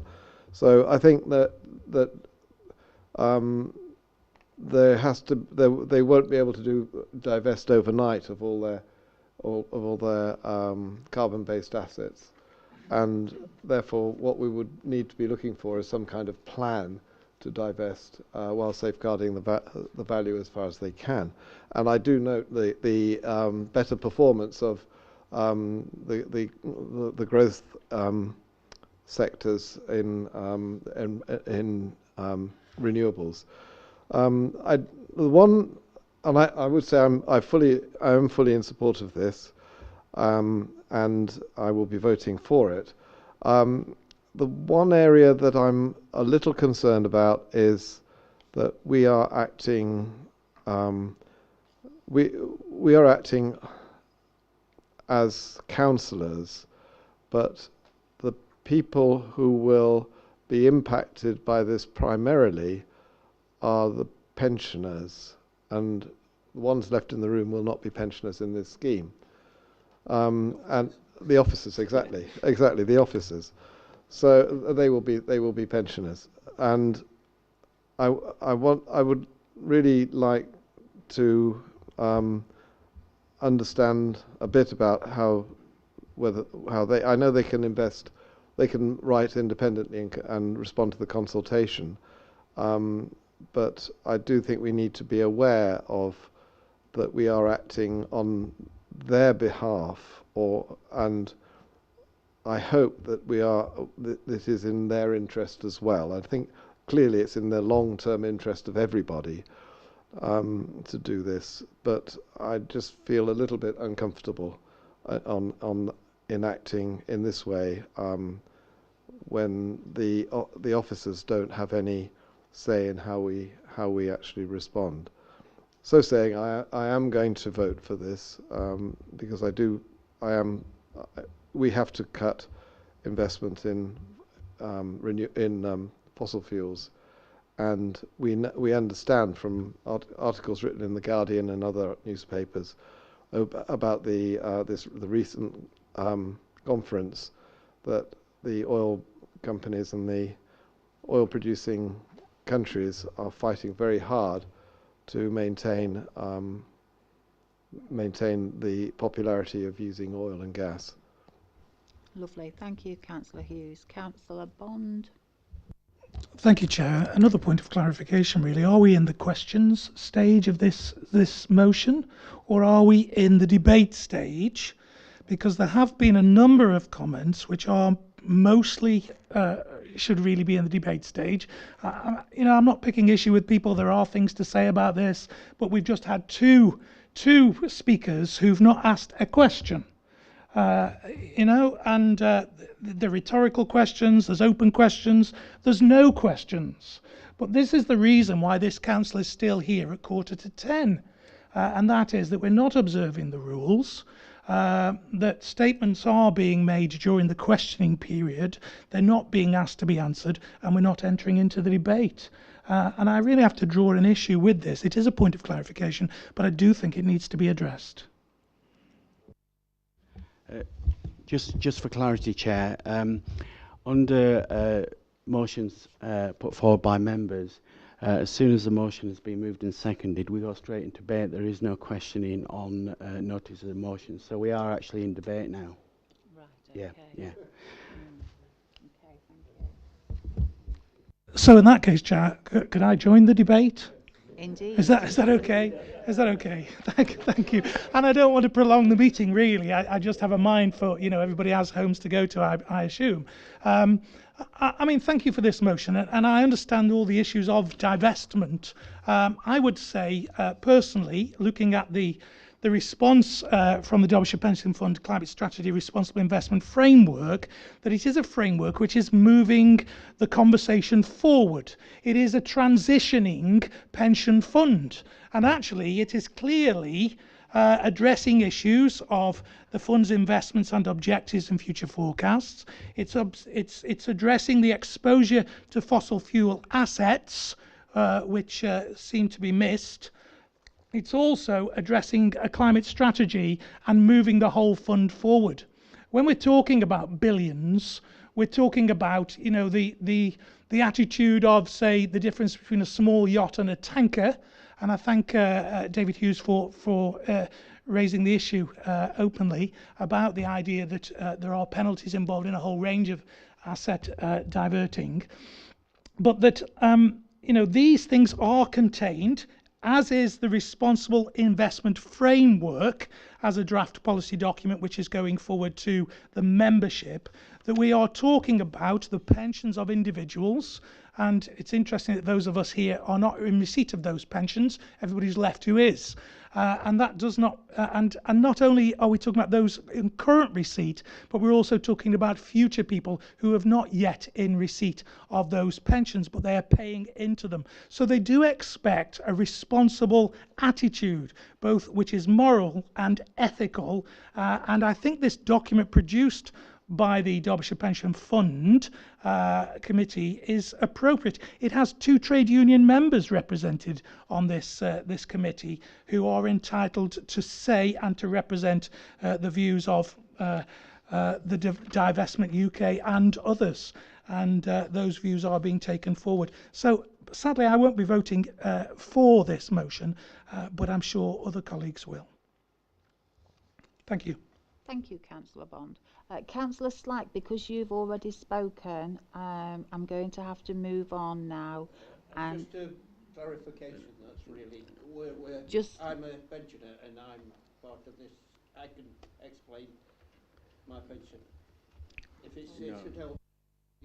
Yeah, thank you for offering, but I think we are going to move on, so I'm going to move over to Councillor Buttle. Would be me. Thank you very much. I do have a life, but I've spent quite a lot of it doing things like watching the Derbyshire Pension Fund trustees committee meetings online, and there is very little difference between what they're recommending as their way forward and what they've been doing for quite a while. So I'm not sure that Helen Mitchell's point was particularly relevant as to whether or not we have not had enough notice of any changes, because there are very, very few changes, and the attitude of Derbyshire County Council's trustees has not changed. But that's by the by. The divestment movement's kind of gathering pace, isn't it? There's all sorts of institutions doing it. We've got Harvard and Oxford universities, AXA Insurance, all sorts moving forward, and we are going to get there. And while the money that we have held for us in investments that are tearing up the world and leading us into a hellish future, if that's our money, then we do have a moral responsibility to take a choice, and we have to choose really for the future. I'm not comfortable with telling people what they should do, but really they should do this. And it's not a straightforward question, like people always worry that they're making things worse for everybody else, but they're not. This is just a really sensible thing to do. The pension funds, not the problem. The fossil fuel companies are the problem, and we cannot talk to them. They're making their money. COP28's dead. Like, it's got us nowhere. It's, you know, it's a sad, co-opted system. So I think really, I joined the council because I just thought someone's got to actually stand up and start doing stuff from the bottom, because nothing is going to be done from the top. You know, like I've waited 30 years for our government to take a step, and my engine's getting bigger and bigger and bigger.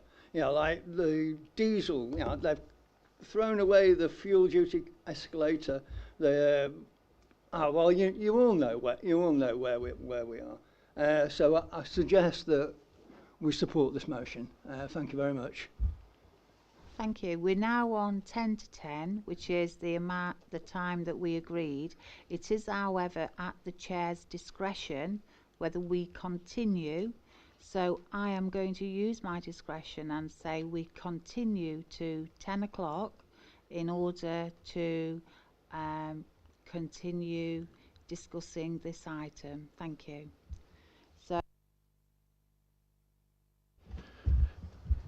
Yeah, I won't be voting on this, as I declared that I am a deferred member of the Derbyshire pension scheme through my work with the National Park Authority. But if it's possible, I would like to speak on it. I would say, do you have a disclosable pecuniary interest as per your register? It's not on the register. It's a pension that I'm a deferred member of the Derbyshire Pension Fund. So if you feel as though you do have a disclosable pecuniary interest, you shouldn't ideally be contributing to the debate, but it needs to be on your register of interest. It is your decision whether you do so or not.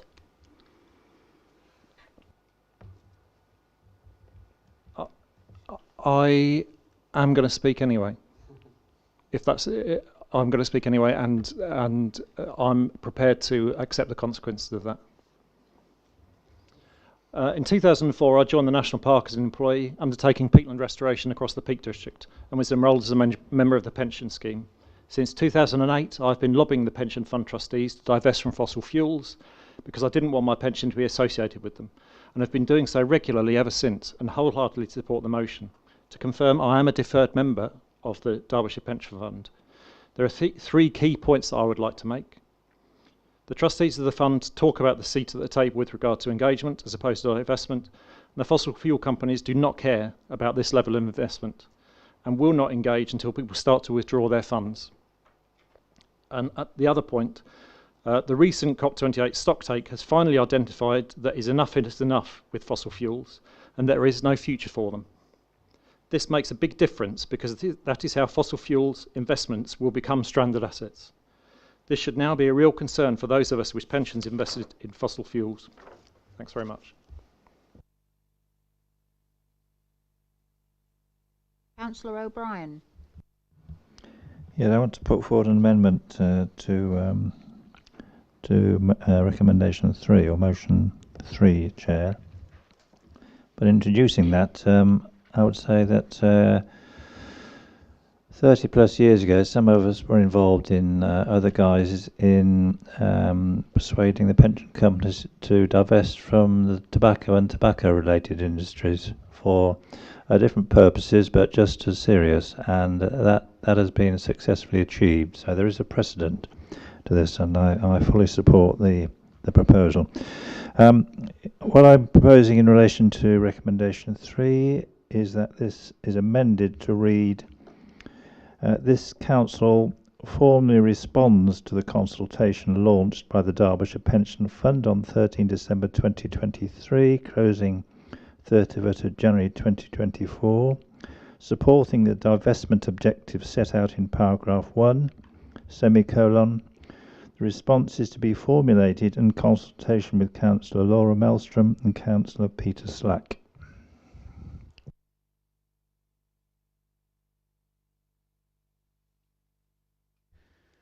Thank you, Councillor O'Brien.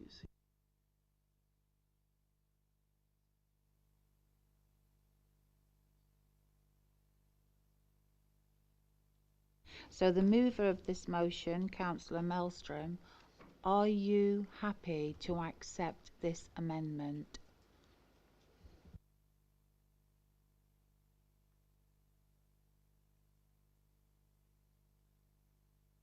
Yes.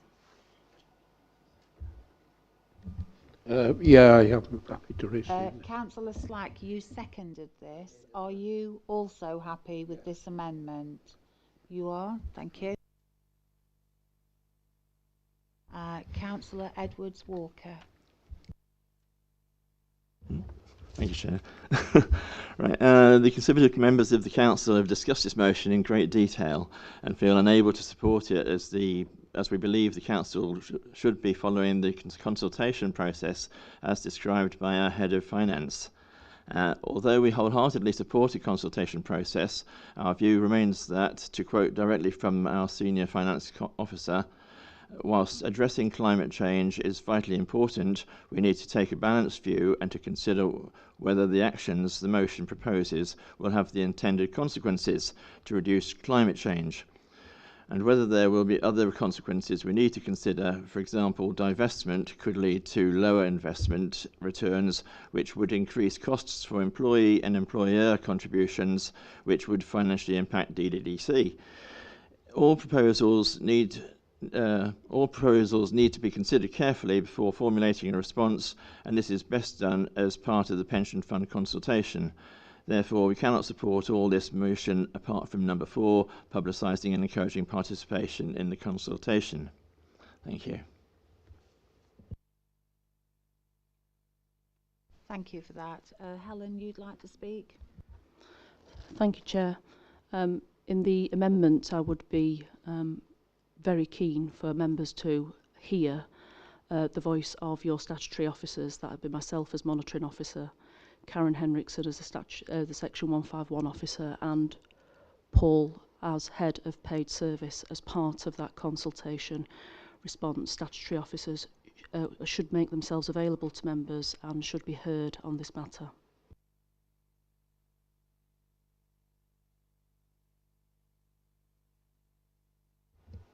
I'm not sure if I'm required to respond to that. Is that you're saying to me to withdraw the amendment?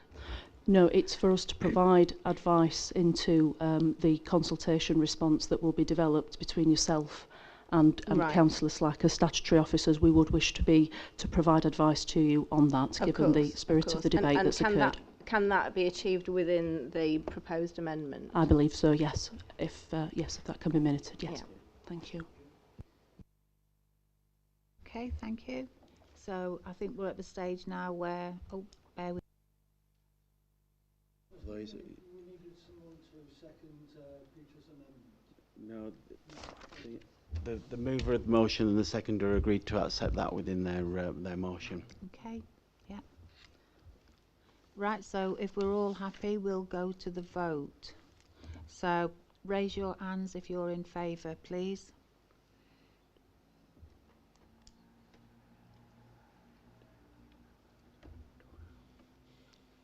Against? Abstentions?